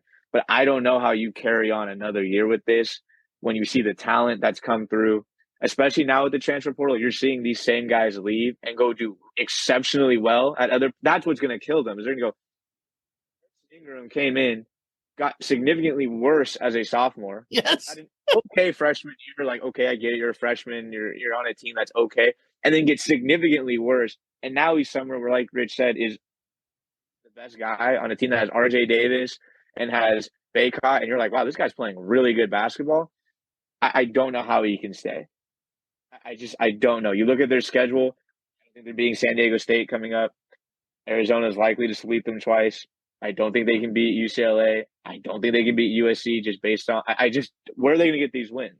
Washington's been okay at times. Utah's been pretty solid this year. Colorado came to the year ranked. De Silva can play. We know that. So it's like, I don't know. I don't see it. I think this has to be the end. You're going to go, I'm willing to sit and go 8 years straight with one NIT appearance. You're not even making runs in the NIT. Like, it'd be different if they were winning NIT championships and they were like one of those bubble teams that like constantly was right there. But it's like they're not even getting to there is no postseason. They have no postseason. You just look around and go, oh, our women's golf team won another national championship. Our women's water polo team won. I talked to the women's water polo coach there one time, and she told me if we don't win the national championship, we failed. I mean, think about the standard that place has. You know, their cross country team has all Americans all over the roster. Like, I know I'm talking about other sports, but the culture there's no way they can tolerate this level. But they have. That's the amazing thing. And that's we thought we had this discussion last year. Last year we did. Be fired. Yes. I can't believe think we're having it again because they're very liable to get just destroyed in the pack. Because I think the pack is, it's the last year, and there's a really good team at the head of it, and a couple other teams that could make some noise in there. And I just don't see it. I think that Arkansas game was a chance for them to right the ship and to build legitimate momentum, and they pissed it away. A game that they should have won. And I don't think this team has it in them to recover, especially because Spencer Jones hasn't been right really all year outside of that Arkansas game. He's been hurt. Exactly. He's been injured. And like, he gave you a 27-point great game against Arkansas and you still couldn't win. And now it's like, I mean, what more do you need? The entire roster to average 30 a game to get a win? Like, is that what? Because I don't know. I'm just very disappointed as a local, as somebody who remembers when Stanford basketball was good. Had the Lopez brothers, Josh Childers, like they were the good players that come out of there. It kind of sucks to see the team just be so mediocre and so disappointing for over almost a decade now. Caleb, do you have anything to add? Would you fire him in the middle of the season? I mean, Drew makes a pretty compelling argument. I'll be honest, I haven't watched Stanford play yet, but I am very familiar with like the pedigree of Stanford sports, right? As he was talking about, and the fact that they have had one postseason in 8 years is pretty ridiculous. My dad went to University of Dayton, and so I've grew up going to UD games, and like in the year of COVID, UD had the National Player of the Year. They had the National Coach of the Year. They've like made multiple NCAA tournaments. They haven't done great, but they've made them. They've won a game or two in the NIT, and a lot of UD Twitter wants Anthony Grant gone. Like, and I feel like UD has a smaller. Very good point. Like that is like Stanford just across the board has such a high standard, and I just can't imagine at any school like that views itself as historically competitive in a sport would just keep a coach around for 8 years who has nothing to show for it. Right. Especially when other coaches across the country are taking their team consistently. Colgate. Yeah. Let's take Colgate. They're doing it with far less money. Stanford has so much money to throw around. They don't know what to do with it. And why they give some to me. Why they tolerate this, I don't know. Fire him now. I will say. Let Spencer Jones and the seniors actually have a chance. I will say this, and this is the one thing, and it has nothing to do with basketball. I think that they might have had this. I bet there may have been some rumblings and some conversations prior, but value stability, and they value the brand, not willing to like sell the soul for athletics. Being on the football side, like the standard they have in terms of who they recruit and what it takes to get in, you have to be a Stanford caliber student in person before you're a Stanford caliber athlete. Haas is the type of person who is not going to push back on that. He's not going to sit there and kind of fight you for, I need more NIL money, I need to do all that. He's going to do what you want during COVID, like all of those things. He was probably a very agreeable coach to have during all this kind of tumultuous times and all this changing of the guard. So I can only think the only reason is it was just an easy, like, we don't have to worry about him. We can give him a policy, tell him how we want things run, and it's going to happen that way. And so it was just easy. But now we're on the other side of COVID. NIL is here to stay. Now it's very obvious. Stanford is engaging in it now across all their teams. They were debating on what they want to do with that. They've decided to go full bore into it. So I think this is it. I think this is the last year. Like, I think that they've now made some of the decisions behind the scenes that are going to affect all of athletics. And now that they're like, okay, we know how we're going to go forward as a department, we can now bring in a guy that's going to be able to follow those policies versus bringing in a new coach at the time where maybe they were trying to figure all this stuff out who might have been more hard pressed and harder to work with just because of what they wanted. That's the only thing I can think of. I know for a fact there were Stanford people were very upset that Mark Madsen ended up at Cal, though. I can tell you that there was a lot. I would be working football games and some high level donors and boosters were not happy at all. Ended up at the empire, the evil empire across the bay. So I'm just, the analogy I said before, when we were talking off the camera was, I don't even think it's a hot seat anymore. I think it's just a pile of ashes. The seat has been completely burned to the ground. The guy has to be standing. Look, I'm not saying I can go coach, but I know how hard coaching is. And I know how difficult it is to recruit. And I know how hard it is to operate at that school because they are so strict with their policies. But it's like, you are still getting 5-star talent. You got a 5-star kid. Stojakovic is a 5-star kid. Spencer Jones is a great player. He's probably one of the more underrated players in the country when you think about it in terms of, because the team has been so disappointing in his time there. This Maxime Reynaud kid has put up some pretty good numbers. He's been doing it he usually shows up against the bad teams, not against the great teams. But you look at this team and you're like, Jared Bynum has been playing well. Like, at some point you're like, how are we 4-4 team getting blown out by Northern Iowa? Like, what's going on? And so I think this has to be the end, but I don't know if they fire him in the middle of the year because that's not how Stanford usually does things. Well, if they do that, I guarantee you this team will play better. I guarantee it. Yeah. All right. There's talent on that roster. We got to move on. Caleb, you got recruiting news for us? There's nothing crazy this week. The rumblings have started to pick up about Dylan Harper committing sometime soon, probably to Rutgers. So that would be quite the haul for Rutgers. They would have the number 1 player or the number 2 player in the class. I don't remember off the top of my head. In Dylan Harper. Yeah, number 2 player behind Cooper Flagg, and then the number 3 player in the class for Ace Bailey. So nothing official, no official timeline, but a lot of crystal balls have been placed on Dylan Harper. That's the only recruiting news recently. All righty. All right. So we'll end the notebook there and we'll move on to our stock report. And we're going to start off with a guy who has shown up in the top 10 of some draft boards across the country. And I'm talking about big draft boards like Bleacher Report and another site that I'm not going to mention because they suck.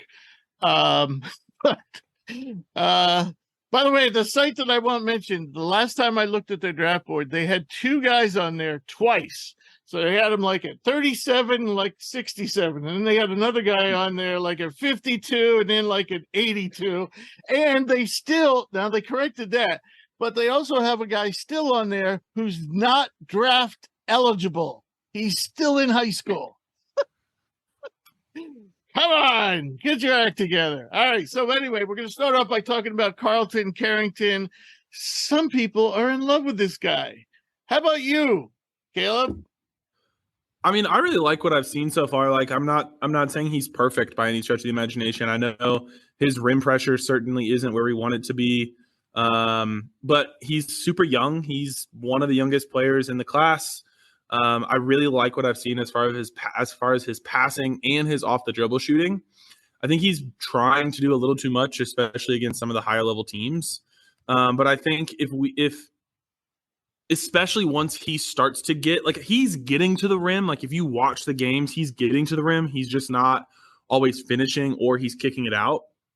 And so I think as he gets stronger, I mean, he's 6'4", listed at 180. He's probably less than that. But I think as he gets stronger, like, I think that's going to help his rim finishing. He's at the high 30s from the 3-point line, at over 6 threes a game, which I really like. Got like a 6-2, what's that? 3-1 turnover, assist to turnover ratio. So I think like that also bodes well. Do I think like he should be a top 10 pick? Probably not. Do I think he's like, if he were to come out after his freshman year, he's a first round pick? Absolutely. You think he's a first round pick? I would take him in the first round. He is one of the youngest prospects in this draft class. I just think he's really young. He shows the ability to navigate in the pick and roll super well, whether it's snaking, whether it's drawing the defender out to hit the roll man, whether it's spraying it out to both corners. And he's shown the ability to like shoot threes off the dribble. Like, all of those are super valuable. And he's super young, so like his development curve is still and he's on the bigger side for a guard. Yeah. A lot of positives, and you might be right that he's first round pick. But the people who have him as a top 5 pick, and there's 2 sites out there that I know of, 2 major sites that have him in the top 5 pick. 8 games, 8 games, this guy. And this is not a stat that I usually dwell on, but it's just something that caught my eye. First of all, at the rim, he's at the 8th percentile right now. His field goal percentage at the rim is 40%. That's actually what I was looking at. But what caught my eye was the numbers a little bit below there. 0 dunks on the season. Would you take a guy who has never dunked the ball in a college game in the top 5? Just think about it. Would you take a guy who has never dunked the ball in a college game? He's now 8 games now, so he's over 25% through the season. Would you take a guy in the top 5 who's never dunked? It's a fair point. Drew, have you seen Carrington play? I haven't seen Pitt play yet this year. Actually, looking at I've only seen Newton, Stevenson, and Shepard really play. I saw Dunn a little bit. So and Mac. I guess I've seen some of these guys. I haven't seen Carrington. I haven't seen Reynolds, who's our next guy coming out. I haven't seen them play, so not too familiar. All right. So the question we always ask is who's hot, and of course he's on the who's hot list. Carrington is, but the question we always ask, are you buying or selling his stock? And in terms of buying or selling, I'm selling because I think he's way too high right now on draft boards. So I'm selling. I'm not saying he's not going to be a good NBA player. I love his jump shot. I love his ability to pull up. I love his playmaking, like his size. But he's no way he's a lottery guy. No way. I'm gonna buy like his, even with that weakness at the rim, he's still pushing 60% on his true shooting, which is pretty incredible. His assist percentage is really good. I again, like his not a perfect prospect by any stretch of the imagination, but I think there is a lot there to really like as a prospect. Yeah, I agree. I'm just, saying where I have to buy him at and where the price I have to pay for him right now. I'm selling. You wouldn't take him in the first round? Oh, well, I'm looking at, I can't get the image of him being a top 5 pick out of my mind. So I'm selling him from that perspective. Oh, I mean, right now I don't have him. I don't even have him in the second round. I have him like in the 80s on our draft board. I mean, so I really like. I'm not saying they're perfect, but the place that I will typically go to as like my first big board look is Tankathon, and they've got him at 22, which I think is like super reasonable. Yeah. He's behind Dillingham, Trey Alexander, but he's ahead of DJ Wagner and Boswell. All right. Okay. From first round, I'm still selling. I think it's too early. I want to see him play in ACC action. You know, he put up some huge numbers against some, not so great opponents. And now that the opponents, as Pitt's schedule's gotten more difficult, he's gotten a lot quieter. So, I think what you're going to see as the ACC season goes along, I think you're going to see his numbers go down, down, down. And he might not even go into this draft. All right, I'm going to bring up another freshman, and I don't know if you guys have even seen him. I saw him play once against Indiana, and at first I wasn't impressed, and then he decided to turn it on. I'll have to look up what he scored in that game, but that's Malik Mack of Harvard. He's a little smaller than Carrington. He's 6'1", 6'2". But this guy has been putting up huge numbers, probably the most impressive freshman numbers in the country, shooting 48% from the floor, 48% from deep on over 5 attempts per game, 86 or 87% from the free throw line, 4.4 assists per game, and only 2.3 turnovers per game.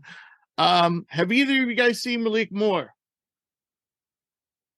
Malik Mack. Malik Mack.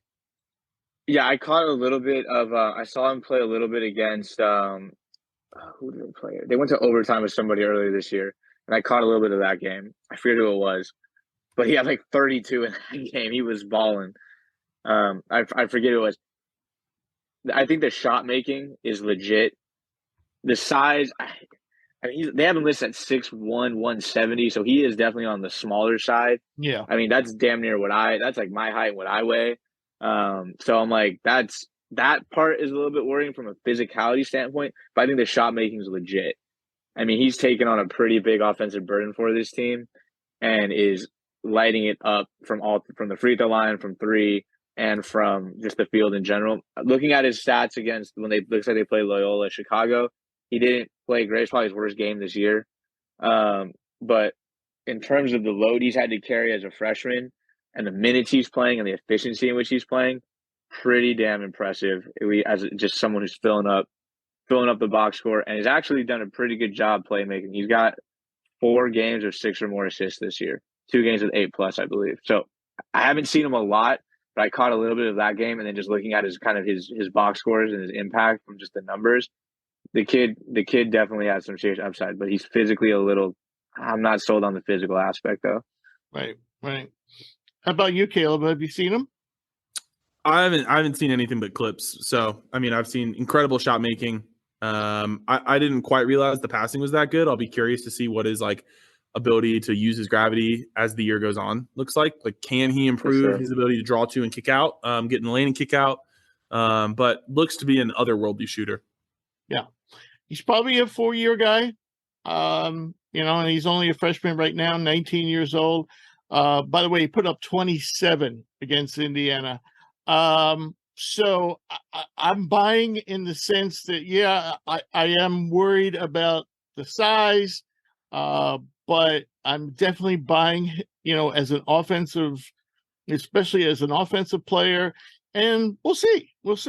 I'm buying, at a very low price because no one's talking about him as an NBA player, and that's probably because he's probably going to be a college player for the next 3 or 4 years.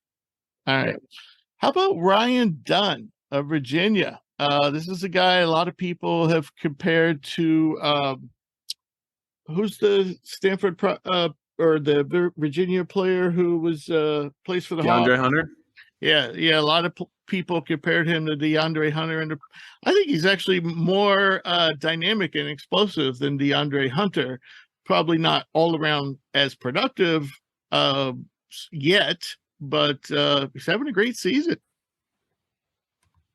I'm in. Like, he might go at the end. I think he probably goes at the end of the lottery.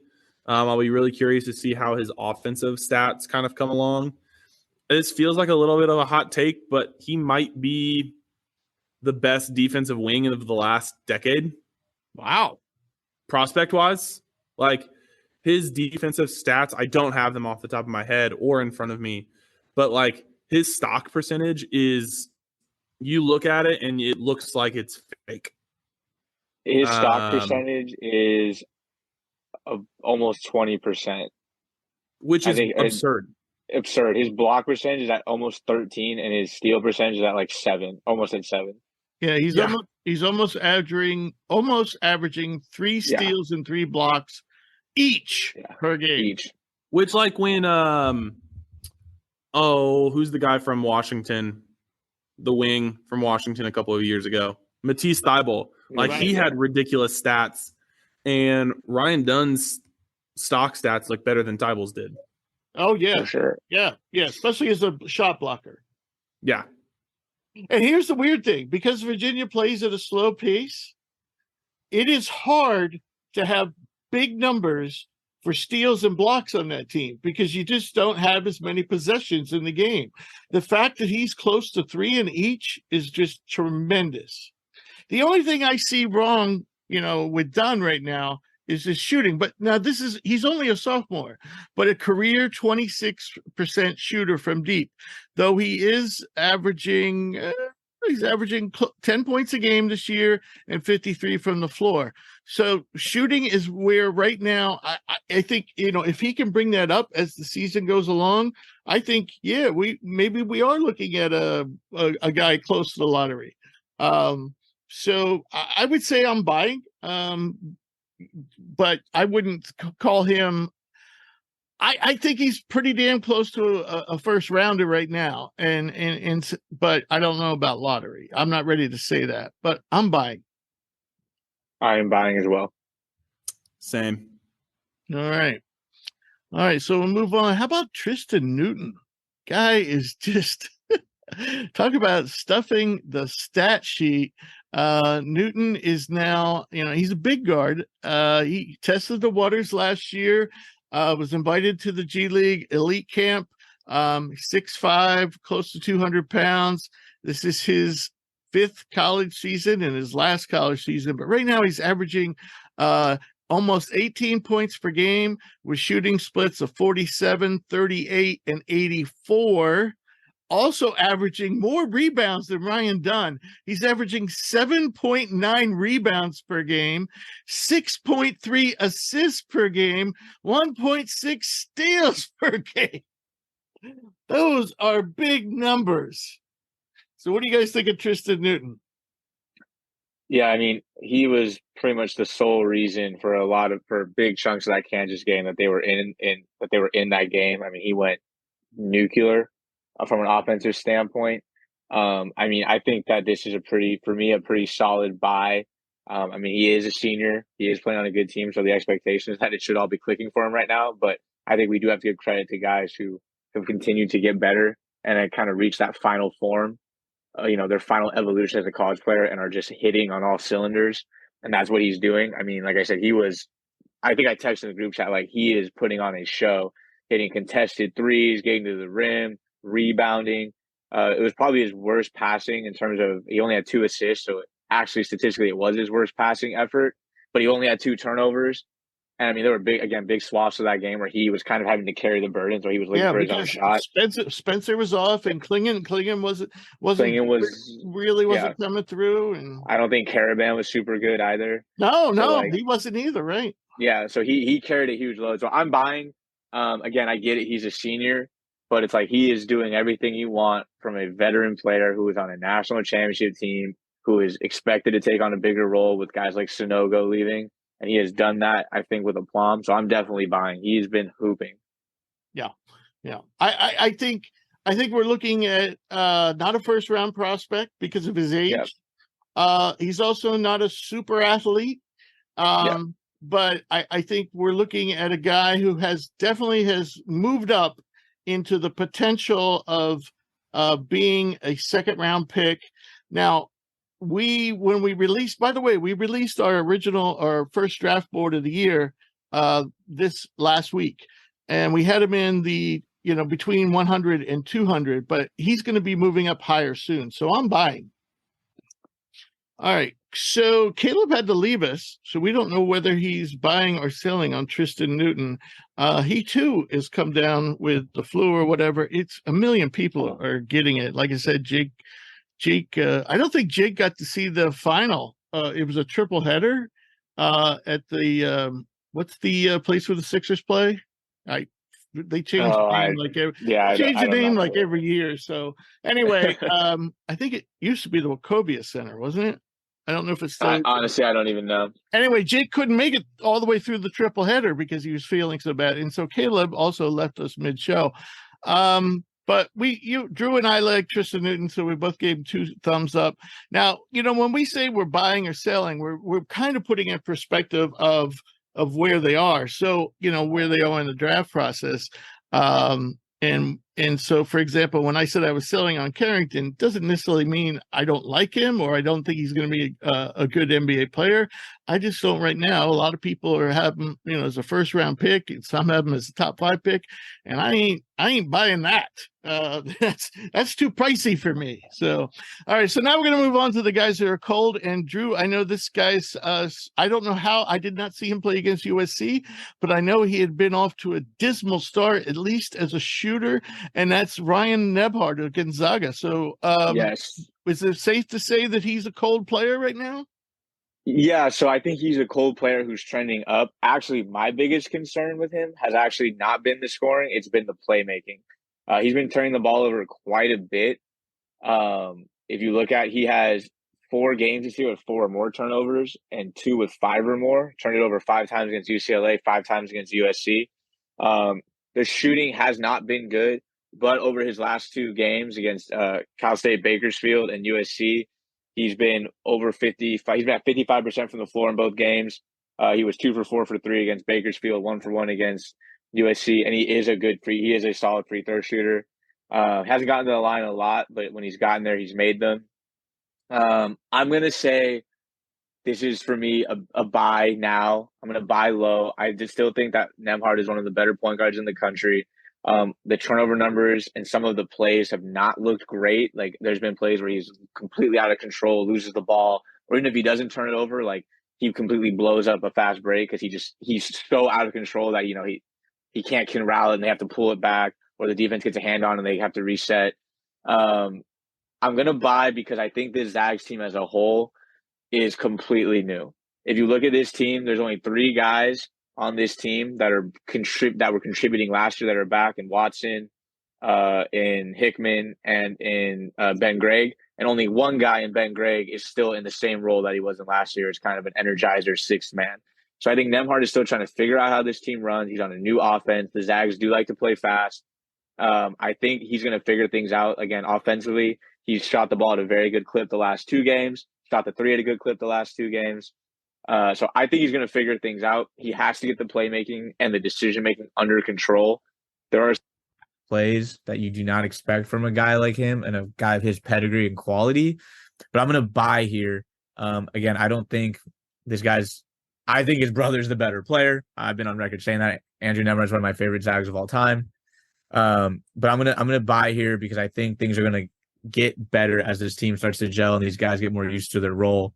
And from an offensive, putting the ball in the bucket standpoint, his last 2 games, he had 15 points against USC, 22 against Bakersfield, and he shot the ball at a good clip. So I'm going to buy some Nembhard stock here. But as a NBA player, though, are you buying? Because he's even smaller than Malik Mack. NBA player, I might have to sell, if I'm being honest.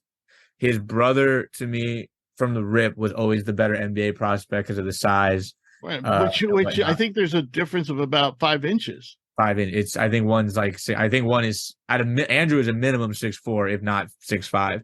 Ryan's 6 feet. As an NBA player, I would say I'm probably going to sell. I think as a college basketball player, things are going to look up. He's going to be fine. He's going to figure it out. And as he does, his NBA stock may rise as well with that, just because he'll be playing better. But in terms of him having, say, the impact his brother's having, his brother might be the best backup point guard in the NBA right now, one of them. I don't I don't think that that's in the range of outcomes for Ryan. So buying that he figures it out and gets better in the Zags offense. I think this team, especially next year, is going to be good when all these guys have another go around. Venners is back, but as an NBA player, I don't think he has it. I don't know if he has what it takes to be an NBA floor general. Yeah, I definitely don't see him ever being a starter. Whether he can, be a backup or not, I think because of his size is still questionable. The fact that he's not putting up great numbers hurts him that much more, where he was putting up great numbers at Creighton. He's still in our top 100, but I'm selling. I'm selling. I'd like to see him. He definitely shouldn't leave until he turns those numbers around. It's just too bad for so many good, talented players that are like 6'2" and under. And yeah. All right. So let's move on to a big guard, and that's AJ Hoggard, who's been showing up on, some draft boards. He's on ours, but he's not in the top 100, but other people do have him in their top 100. And he, is really he's never been a great shooter. Last year, he shot a career high 33% from deep, but this year he's down to 14%. And that's really what's been killing Michigan State. It's just a lack of consistent shooting. Who would have thought that losing Joey Hauser would be so devastating to the team? But nobody else is really picking up the slack, and including Hoggard. He's still attacking the rim well, still a good playmaker, though he's not been as prolific assist wise. But maybe that's because nobody on this team can score. It's tough to get assists when they can't put it in the bucket. So what do you think about Hoggard? Are you buying or selling? Like I said, some people have him in their top 100. I mean, I think at this point, as it stands, it has to be a sell right now. Point guards or guards who cannot consistently score and are just not really that great of an offensive threat, particularly if you can't space the floor. There's already a hard ceiling there. And it's like, and he's also not like an elite playmaker. He has a couple of games of, he's averaging, I think, 4 assists a game, probably a little bit over that. But it's like, you would think for a senior on a team that has talent, he'd be able to kind of figure things out for himself. And he just hasn't. I've only seen him play against Arizona, to be fair. But from last year to this year, I just don't see it. I think he's just really limited offensively. I mean, it's not like he's not hitting from three, but he's super efficient at getting to the rim and everything. It's like he's on the year shooting 34% from the field. That ain't going to get it done. You can't not be a non-threat from shooting from deep and a non-threat at the rim and in the mid-range and be an okay playmaker at best. You can't. You have to do something well. And he's not like, I don't think he's an elite athlete, if from what I've seen, where you're like, okay, I don't know. I'm probably going to have to sell here. Right. I agree. I'm selling too. All right. Akeem Hart, another guy showing up on some top 100s. And he was on our top 100 last year or close to it. I don't know if he ever made top 100, but he's definitely not there now. This guy was, career-wise, he's in his 5th year, was trending in the right direction. And again, considered a 3-and-D guy, and we expected, the part of the problem is the 3 part isn't coming around. No 3 part. Right. It's not really there. And now, admittedly, he's not really been allowed to get in a rhythm. He's playing the lowest minutes he has since his freshman season. He played 4 years at Maryland. And at Villanova, he's getting less than 20 minutes per game. Not really good for a shooter. But, when you think about it, in the NBA, I don't know if you can use that excuse, because in the NBA, what would Akeem Hart be? He would be somebody who came in, 15, 20 minutes a game and would be asked to play defense and shoot. And so that's what Villanova is asking him to do, and he's coming up short. Yeah, I mean, I like from a physical profile standpoint, 6'8". I think they have him listed at 6'8", 205, 210 range. So you like the build, but you just look at the production. I saw them play both when they beat you in probably their 2 best games of the season, when they beat UNC and then when they blew out Memphis. And he was like a non-factor in both those games. And in that Memphis game particularly, where the whole team was just flowing and the ball was moving, and he still was a non-factor. Right. You're like, how many? And he played 23 minutes. It's like you got the minutes. The whole team was rolling. The opponent, like they couldn't stop you as a team, and you still weren't really contributing to that. So this is definitely this might be. This is a sell for me. Yeah. This might be, out of the list we have, one of the easier ones. Yeah, this is a hard sell. And I'll tell you another thing is he tested the waters last year, and athletically he did not he came up short too. Yeah. Now, of course, you know, those numbers are just one day and they don't necessarily tell the story, but all right. So our last struggler, the last time we saw Santiago Vescovi, a friend of the show, by the way, we interviewed you. Was it you and I, right? Yep, you and I interviewed him last summer. Santiago, you know, in that North Carolina game was MIA, sat on the bench a lot. And here's where, you know, we were talking about Tennessee earlier. Here's what I don't get. And I think part of it is because Zakai Ziegler isn't there yet. He's not back to himself. Yeah. And they don't really have another point guard. So a lot of times that falls to Vescovi or the big kid Meshack. And what I thought we'd see from Tennessee this year is, you know, a guy who could dominate around the paint. Now, James Adu is having a nice year at center, but he's not really a dominating post presence like Zach Edey or Hunter Dickinson. He's not really, doesn't have a lot of post moves. He's more of a rim runner. Okay. Right. So they don't have that. But the other thing I thought you'd see is Dalton Connect on one side of the court and Vescovi on the other side of the court. And you couldn't, you know, take away both of them and not give up, you know, on the inside. And that's why I thought Tennessee would be, and Ziegler, you know, running the pick and roll, and you know how quick he can be. Yeah. It's just not all coming together right now. But I just thought, you know, and obviously Tennessee didn't struggle to score points in that game because they were getting almost 40 from Dalton Connect. And that's when he got hurt, that's when Vescovi came back in. But right now, Vescovi, we've seen this before. You know, he's shooting 29% from three from deep right now. He's only averaging 7.6 points per game. But this is a guy for his career he's now in his fifth year, shot 38% from deep. So nobody's really talking about Vescovi even being a second round prospect. So are you buying or are you selling?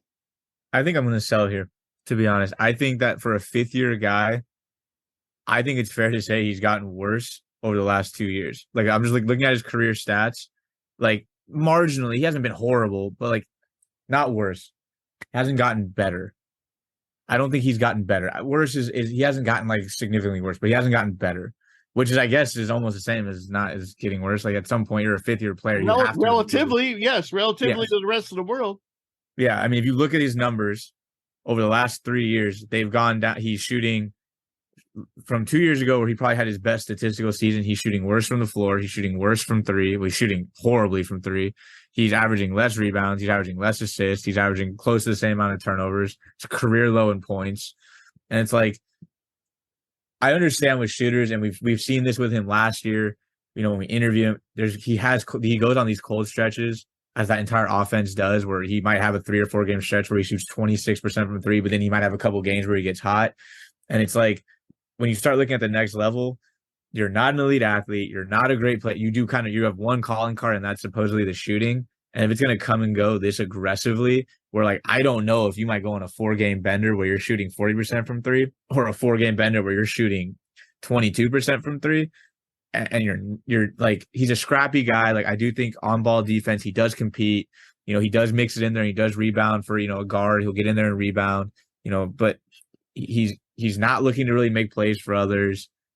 He's not going to really hurt you from anywhere else outside of three. So defensively, you know how to game plan for him. And like I said, it's kind of the same song and dance the last 3 years with this guy.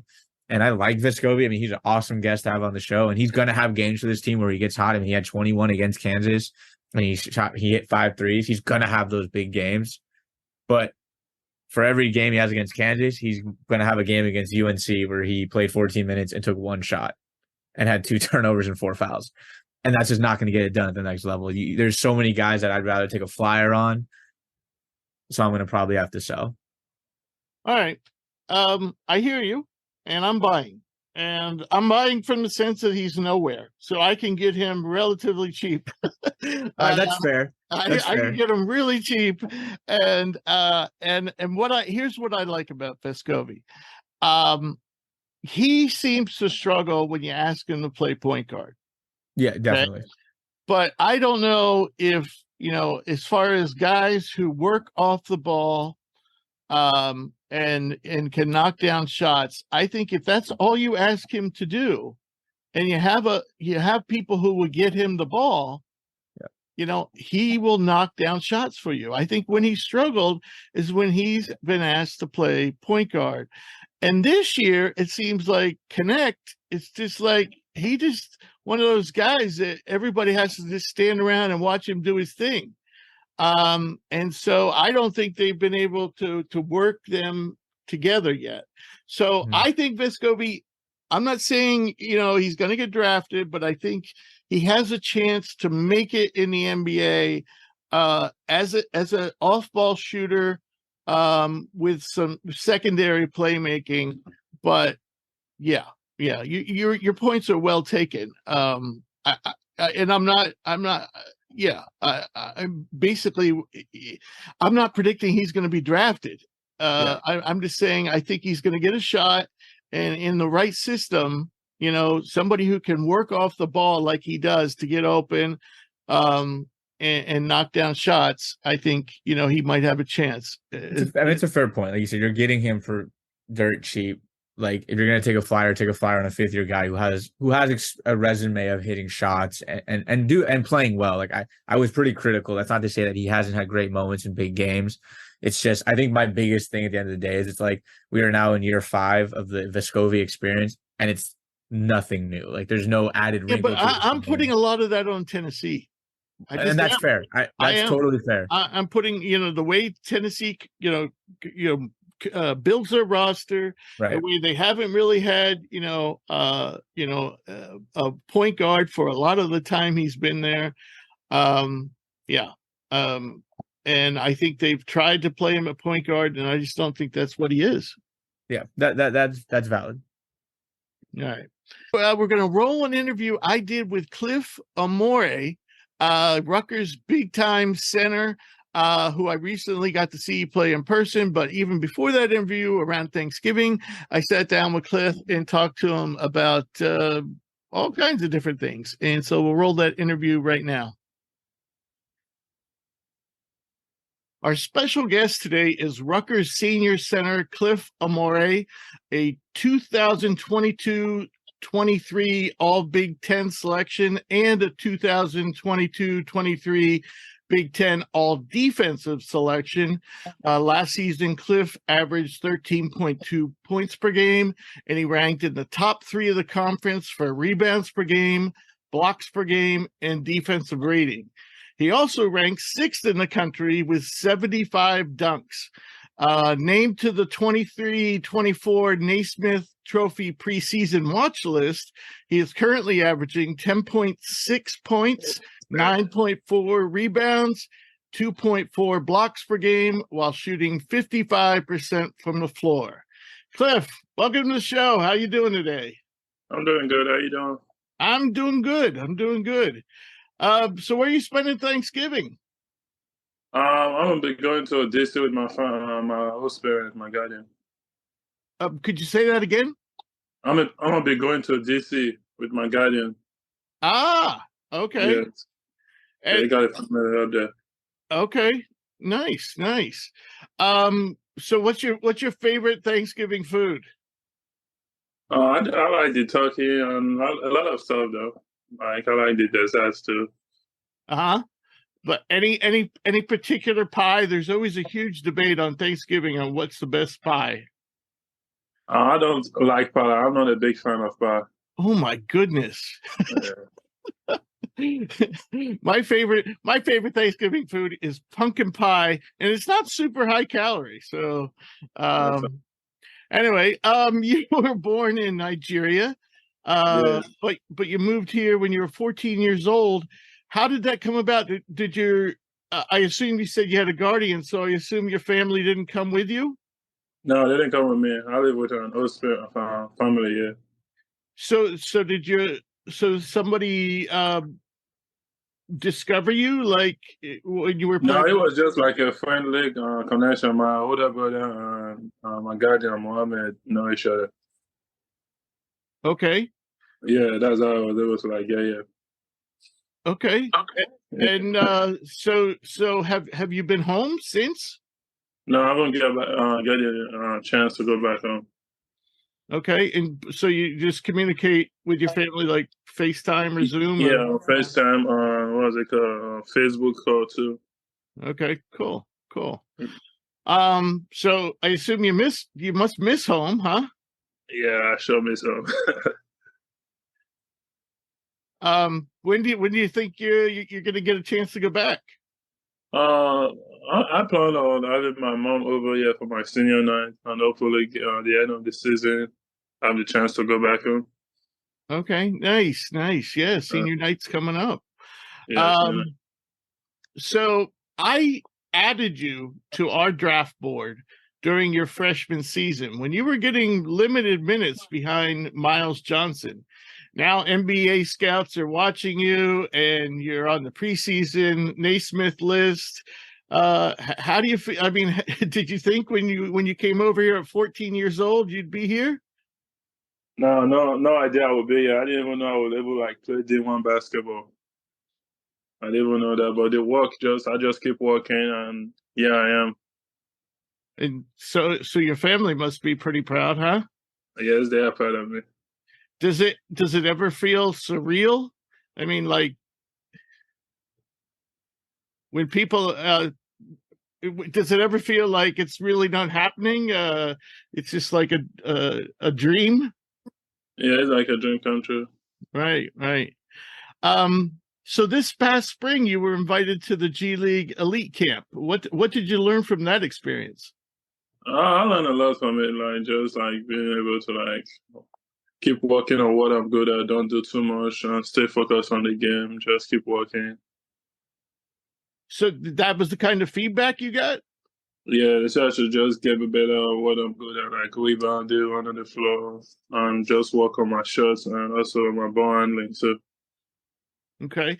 But was there anything you took away from the experience, though, that you said, that you went into it and you didn't think this was, that it was different than you thought? And yeah, it was different. Like, I just got to get like in better shape than I was last time when I go there, and also just be quick on my feet and everything, be more aggressive when it comes to like rebound. No, I'm laughing because when I think about basketball players out there, you have to be one of the most cut guys out there. It's just you look like you're in phenomenal shape. Yeah, sometimes I'm in better shape. It's just that like the rest and everything, once the season ends, taking like 2 or 3 days off kind of puts you back a little bit. Right. Yeah. So this, Rutgers, over the past 3 of the past 4 years, you guys have finished no worse than 6th in the conference. The COVID year, you guys finished 5th in the conference. You would have made the NCAAs. The next 2 seasons, you did make the NCAAs, but last season you had to settle for the NIT. And if I remember correctly, the team, you guys had to deal with a lot of injuries. Nothing super major, but there were guys missing a chunk of games here and a chunk of games here. And then I think Maywat couldn't finish the season. Is that the way? Is that correct? The injuries? Yeah, that was correct. The injury kind of like messed with our season last year. So. Okay, and in this spring, early on, right after the season finished, it seemed like you guys were on a trajectory to finish again in the upper half of the Big Ten and come back to the NCAA tournament. At the time, you were only losing Caleb McConnell, and you were bringing in 4-star freshman Gavin Griffiths. and of course, we all expected Maywat to come back healthy. And then everybody, especially in this state, I'm in New Jersey, by the way, like you, when we were all shocked to hear that Paul and Cam, Paul McKahey, Cam Spencer were transferring. And I guess what made it especially disappointing that those guys left was the timing of it, because one left in June, one left in July. It made it difficult for the coaching staff to find adequate replacements.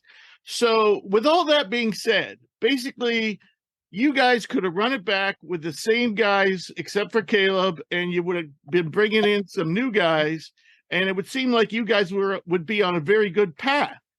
But those guys all of a sudden decided to transfer. Do you know why they all of a sudden, seemingly late in the process, made that decision to leave? I don't know, but a couple of them called me to ask me my decision when I was in the pre-draft process. They asked me if I was coming back, but I didn't reply until the deadline of it. I don't know if that's one of the reasons they transferred. Right, but you once you made up your mind to come back, you never wavered from coming back to Rutgers, right? No, I never wavered. Right.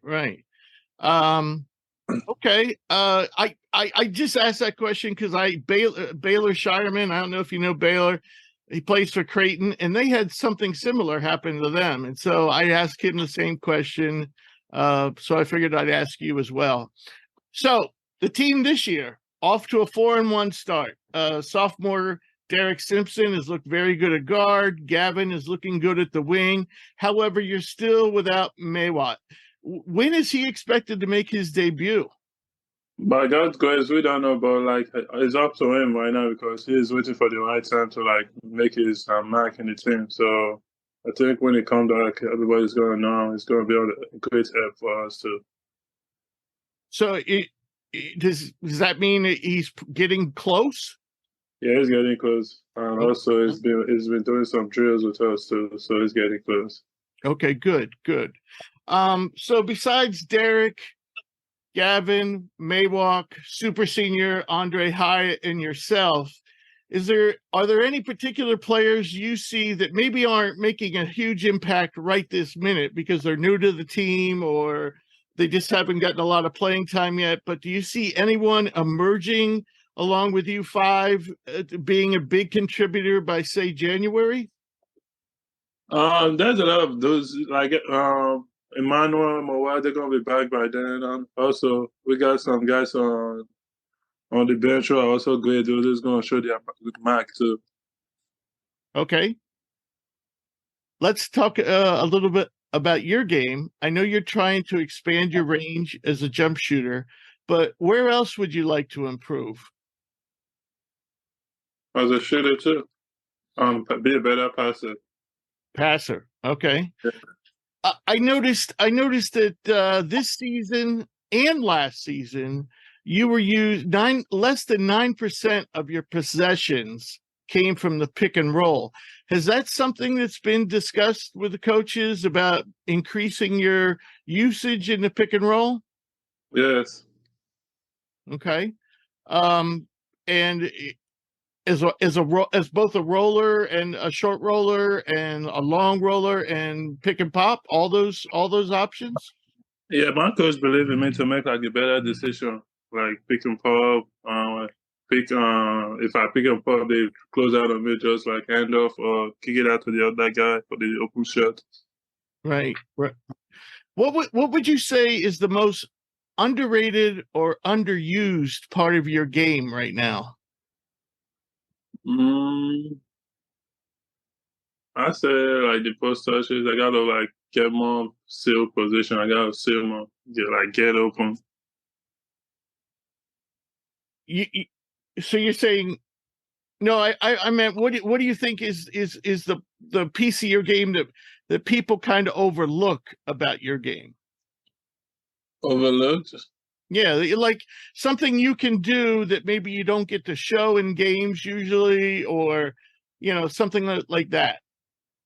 I still just been making better decision of the handoffs and stuff. moving the ball and also like passes to it shooting. Because my shots been like terrible decision making. I could make better decision with my shots. Okay. All right. Yeah. So during your time, the Big Ten has just been loaded with great big men. And who would you say has been the most difficult to defend over your 3+ seasons? Difficult. I won't say anybody is difficult. It's just like it's a team sport. No one is like hard to defend, but I just gotta like play straight up. Sometimes I get in foul trouble too.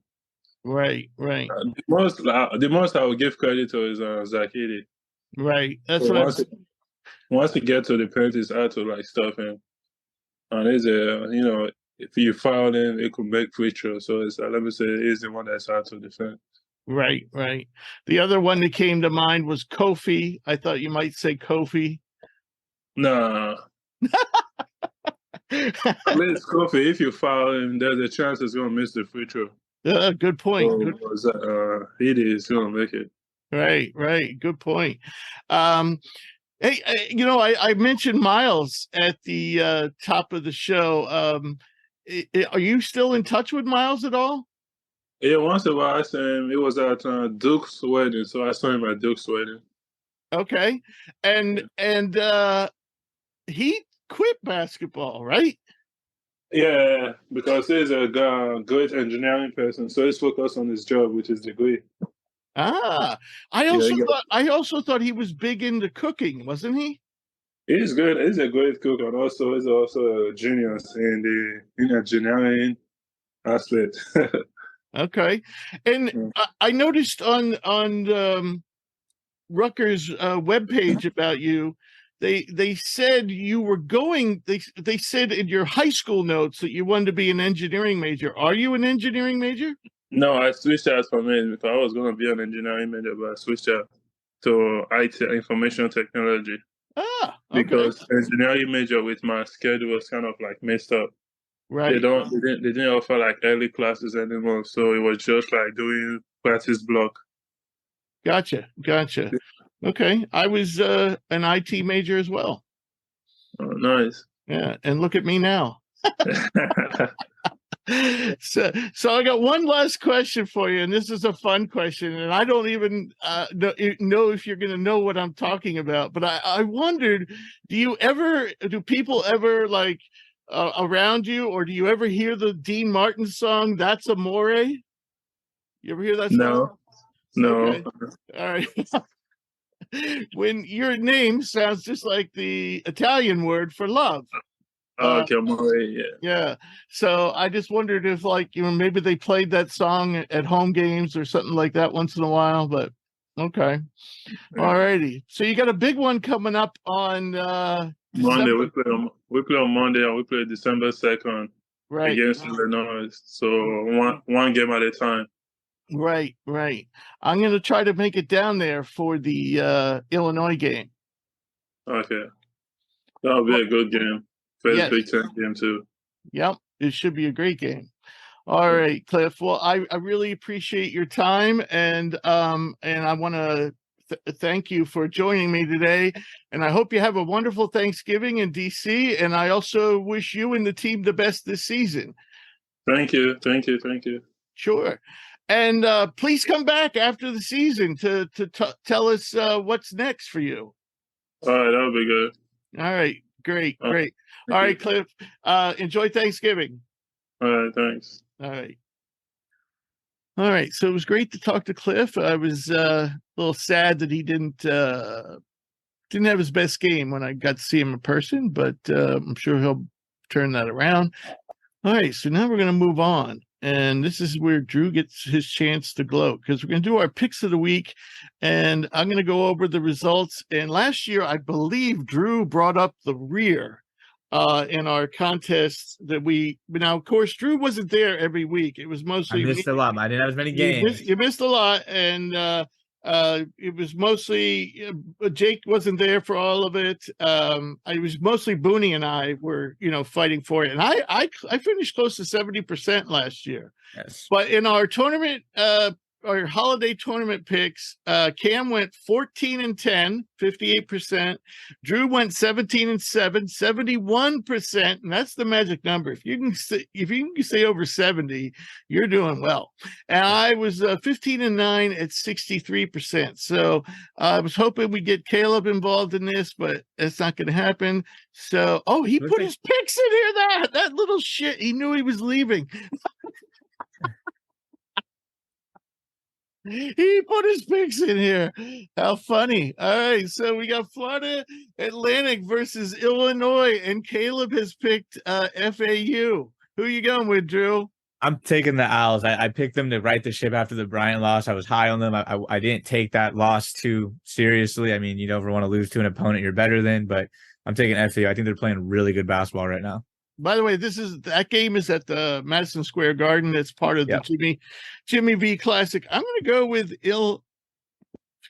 I'm going to go with Illinois, who I just saw up close in person, and I like the way Illinois looked.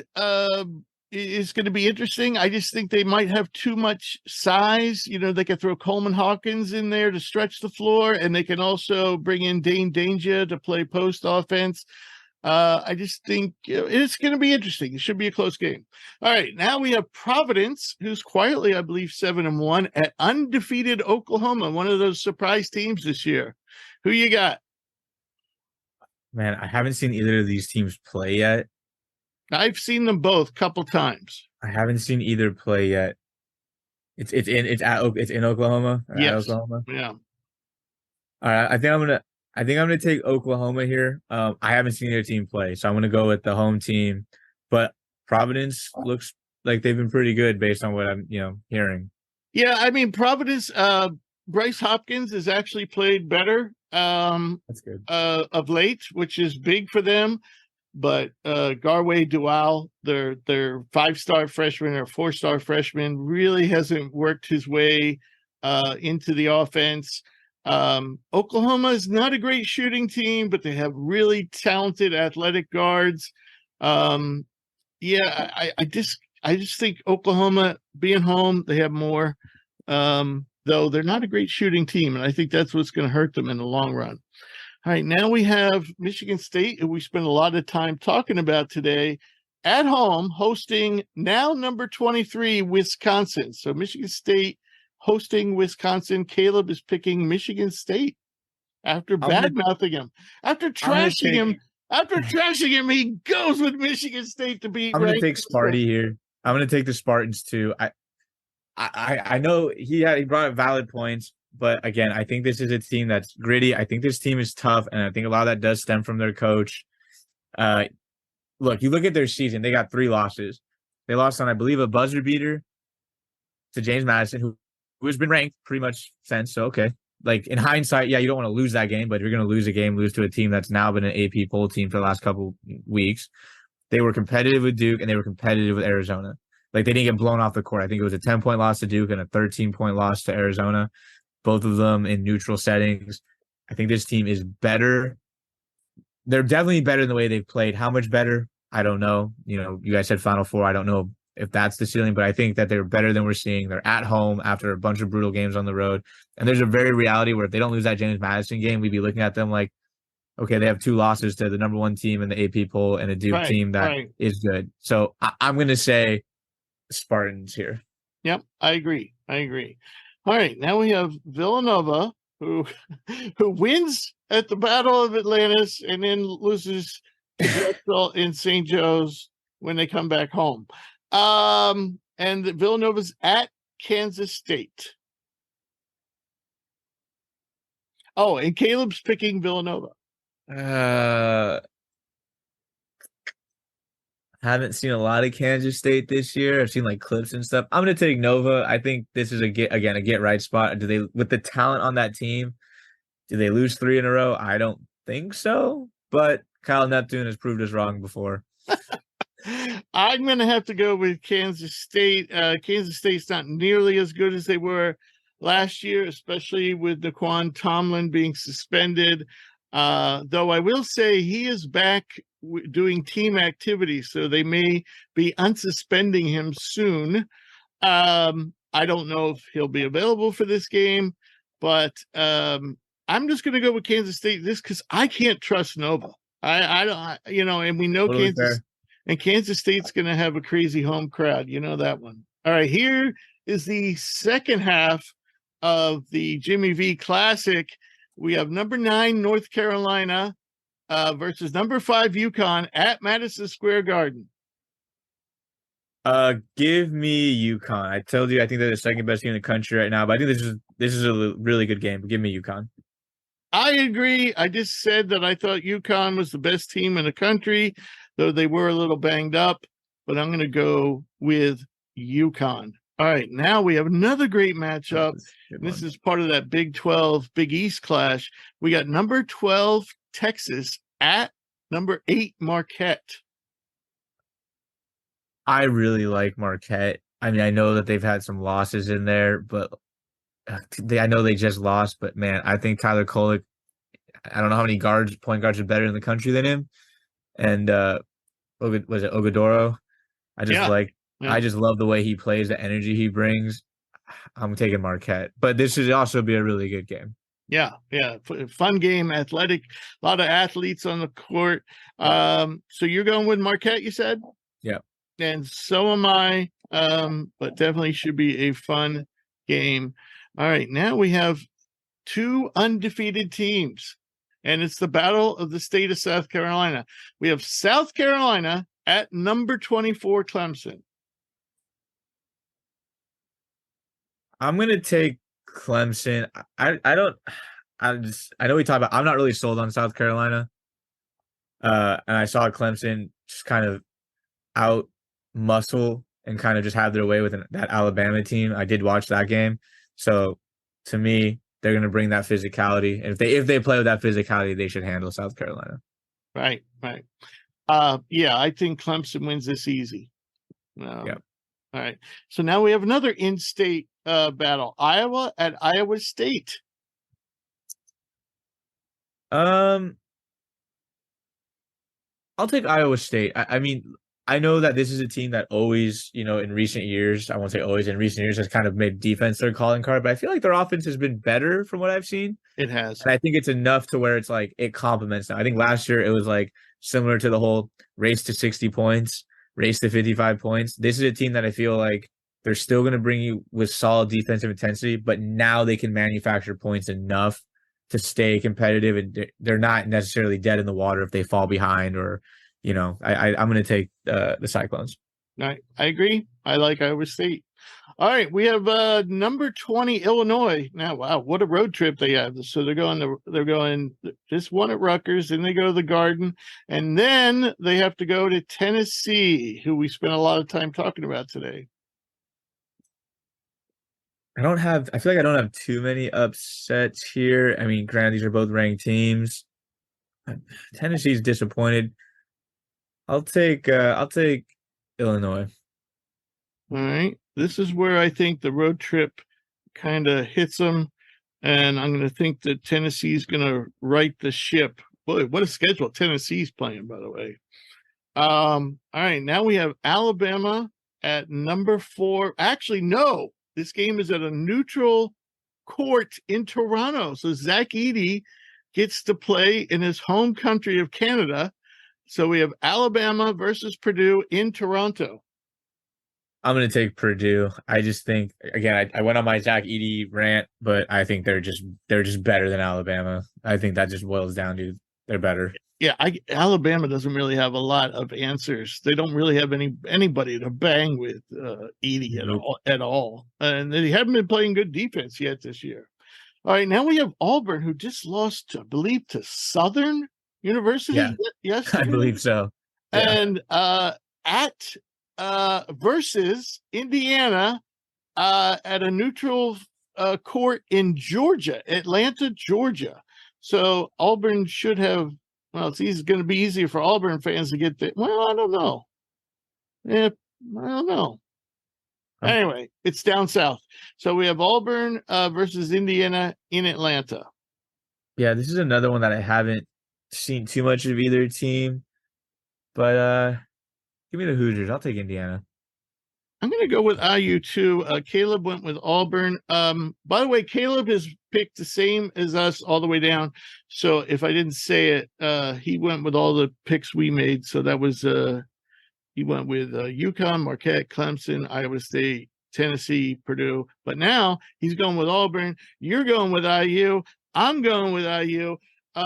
But, Indiana has some trouble at a point guard, especially with Xavier Johnson out. But their front line is just playing really, really well. And I'm not sure. Auburn does have some big bodies. This is an interesting matchup. I'm going to go with IU. It's more of a gut feel than anything. All right. So now we have Wisconsin, another tough game for Wisconsin, playing at Arizona. Give me Arizona. I said they're the best team in the country earlier. I'm gonna have to stick with that. I don't think they lose this one, especially at home. Yeah, I agree. I think Wisconsin's a good team, and I was actually surprised by their slow start. And I think their win the other day against Marquette wasn't too surprising. But yeah, I don't think they can win. I mean, yeah, they can win at Arizona, but I like Arizona at home, especially. All right, so now we have an interesting battle. Arkansas at number 19, Oklahoma. I like Arkansas. I mean, I'm not surprised that they had some bad losses, but they picked up some good wins. They've gone back and forth. I'm just happy to see Travion Brazil healthy again. I think that dude is a force. And you kind of forget how long and athletic he is. So I'm going to take Arkansas. I think that Duke game is a bit of a springboard for this team to kind of fight back into that top 25. Yeah, I agree. Yeah, they definitely hit a rough patch there, and I think it's been a matter of getting everyone to gel. But they look so good against Duke. Really was impressed, and everyone was playing within themselves. Which some of the transfers they brought in are kind of known for being chuckers, but I think it's starting to come together for Arkansas. So I like them here, and Caleb too likes Arkansas. Now we have number 24 Clemson at TCU. Again, both undefeated teams. And this game is also in Toronto. So it's Clemson versus TCU in Toronto. No home team. I know TCU 7-0, but they haven't played anybody, I feel like. So I'm going to take Clemson just because I feel like TCU's first kind of like real test. And I don't know if they're ready versus a Clemson team that has picked up some pretty good wins. Like, they haven't played anyone. I think their best win was a buzzer beater that shouldn't have counted, I believe, against Georgetown. That's correct. You are that was a Saturday, I believe, or yesterday. Yeah, yesterday. I think it was yesterday or Saturday. Yeah, they shouldn't have won that game. So I agree. All right, we have undefeated Cincinnati versus Xavier this is a home game for Xavier, but of course these schools are separated by about 3 miles in the city of Cincinnati. So, and it's a bitter rivalry. So, I don't really love this Xavier team, and they've already got their 4-4. No, they have played a pretty tough schedule. But they've played a much tougher schedule. This one's really hard. I'm going to take Xavier just because I think Xavier is more battle tested right now. And I think that, like you said, it's going to be an intense game. And I think they're kind of due for a win. But this is kind of the 50-50 toss up to me. I can see going to win. I'm going to go with Cincy. They have a huge front line, especially now that they have Bandego. They got some very talented freshmen. They got some other young guys that are really starting to play well for them. I think this Cincinnati team is underrated. I think Xavier's solid, but right now I think Cincinnati's better. So I'm going to go with Cincinnati, even though it's a road game. By the way, Caleb went with TCU while we both went with Clemson, and he also went with Xavier. along with you. So now we got another tough one. We got BYU at Utah. Utah's having a pretty solid season. And They of course, look pretty BYU has good. moved into the rankings at number 14. Oh. Yeah, I saw Utah play against St. Mary's. They're actually a pretty solid team, but I think we talked about BYU briefly. I think they're playing the best that they've played in a couple years. They look the best they've looked in a couple years, and they're winning without their best player, arguably. So I'm going to take BYU. Who might be I healthy just for think this by the time this game rolls around. that's what I'm saying. They should be healthy. They're playing the best basketball they've played as a program in like I said, in a couple years. So I think they keep the ball rolling. I think they pick up the win here. But Utah's a solid opponent. Utah surprised me. They look pretty good against the Gales. Right. And of course, altitude won't be a factor. They're both playing they're close. Those two schools are pretty close to each other. I'm gonna go with BYU, but this game is probably gonna be a nail biter. For those who are concerned about the distance between the two scores. So we all go with BYU. Caleb did as well. All right, now we have UCLA at Villanova at the Wells Fargo Center. That was the building name I was trying to figure out before, which is where the Sixers play. So it's not Villanova's home court, but it will definitely be a heavy Villanova crowd there. Yeah. My gut says Nova, but I think I'm going to take UCLA here. I think the Bruins are due for a big-ish win. And I think Nova's the type of program that they could steal one from just because they've been so up and down. But I don't feel great about this one. This is me maybe trying to pick up some points somewhere as well, pick a different game. Rich and I have been pretty you got the point lead. So, all right. Yeah. Caleb also went with UCLA. I'm going to go with Nova.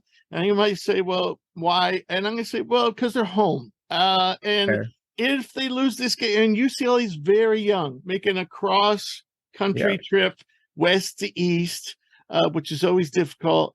So I'm going to go with Nova, but if they don't win this game, that will mean they will have lost 4 straight games. 4 straight games. All right. Now we have the battle of the state of Washington. We have number 7 Gonzaga at Washington. You don't even have to ask, Rich. You don't even have to ask. All right, so both Caleb and Drew are going with Gonzaga. I'm tempted to pick an upset here because Washington is a solid team. Yes. Oh, I think I'm going to do it. I'm going to go with UW. I'm going to go with UW here. Again, I think Gonzaga's the more talented team, but Washington is pretty good, solid team this year. So I'm going to go with them in the upset. All right. Lastly, we had Colorado, who was ranked 2 weeks ago, I think, this is another neutral game at the Barclays Center in Brooklyn. So this is a neutral site, and truly neutral, though, is probably, I don't know. Anyway, it's in Brooklyn, Colorado versus number 15, Miami Hurricanes. I'm a Miami guy. I have been since I've been on the show. They're one of my favorite teams. I love Norchad Omier. I think that this is Nigel Pack starting to come into his own as like the lead guard. And I love me some Wooga Poplar. I think that kid can play. So give me Miami. They were in that game with Kentucky and the wheels fell off. I picked Miami to win that one. They did not. So I'm going to take Miami over Colorado, who's been okay, but hasn't really shined against the tougher opponents they've played. Yeah, Cody Williams, the freshman, Jalen Williams' younger brother, has been looking good. But at the same time, it's kind of like one of those Tennessee things. They can't seem to get everybody clicking at the same time. So Williams might have a good game, but De Silva doesn't. Or the little guard who's really good, KJ Simpson, might have a good game, but maybe Cody Williams doesn't. It's never really has not clicked. And the other guy is the big center, Eddie Lampkin, the TCU transfer. He really hasn't been bringing much offense. He's been rebounding well, but that's about it. So I like this Colorado team, but I think Miami's deeper. Miami's got more athleticism. But, if this Colorado team, I guess the point I'm trying to make is if this Colorado team can get everybody, Simpson, De Silva, and Williams all clicking at once, this could be a very dangerous team at the end of the year. Oh yeah, I think the Pac-12 has got some talent this year. Oh, which, yeah. back to the Stanford point is why it's so disappointing. But yeah, we talked about it in our conference previews, that both, the Pac-10 looked up, looked like they were going to be, have more than just 3 or 4 NCAA teams. yeah, We thought, there was a good chance they get 5 in this year. Yep. And the same with the ACC. Everyone's kind of forgotten how dominant the ACC used to be. And we predicted an up year for the ACC too, getting the same number of bids we thought the Southeastern Conference would get. Yeah. So as always, I want to thank our listeners, and I want to thank our special guest, Cliff Omoruyi, for joining us. If you ever miss an episode, you can always get caught up at hoopsprospects.com. We'll be back next week with a special guest. We're going to be talking more college hoops, and we're going to actually also have our Christmas special, which will include Doc and Maverick, and maybe Santa Claus. We're going to have our Christmas special. We'll be talking some NBA too. So I think we're going to split that into 2 episodes. All right. So that's it. Any final thoughts, Drew? College basketball is in full swing. It's a great time to be a basketball fan. Hopefully my Zags can get it done. We need to pick up some of these wins. I feel like they've had a pretty good start to the year so far. So it's weird. The post Drew Timme era is off to a pretty good start. So. Yeah, I'm surprised. I am actually surprised. This team, I'm telling you, I think next year is where this team gets scary. Right. There's a lot of new faces. I think next year, this team could be terrifying. I will say this, anytime I do something really slow, or, like my wife, it's like, could you do this? I'm like, yeah, it's going to take me a while. I'm about as slow as Graham Ike's jump shot. It's been going in. Going in. I know, but you could be like 1001, 1002. I'm going to take it. It's going in, and that's good enough for me. It isn't pretty, but 3 points are 3 points, man, when they go down. So, and that's not something he did at Wyoming. So that's good to see. Yeah. All right. So we'll see you next week, folks. And I hope Jake and Caleb feel better. And get ready for Maverick's coming back. Brace yourself. Yeah.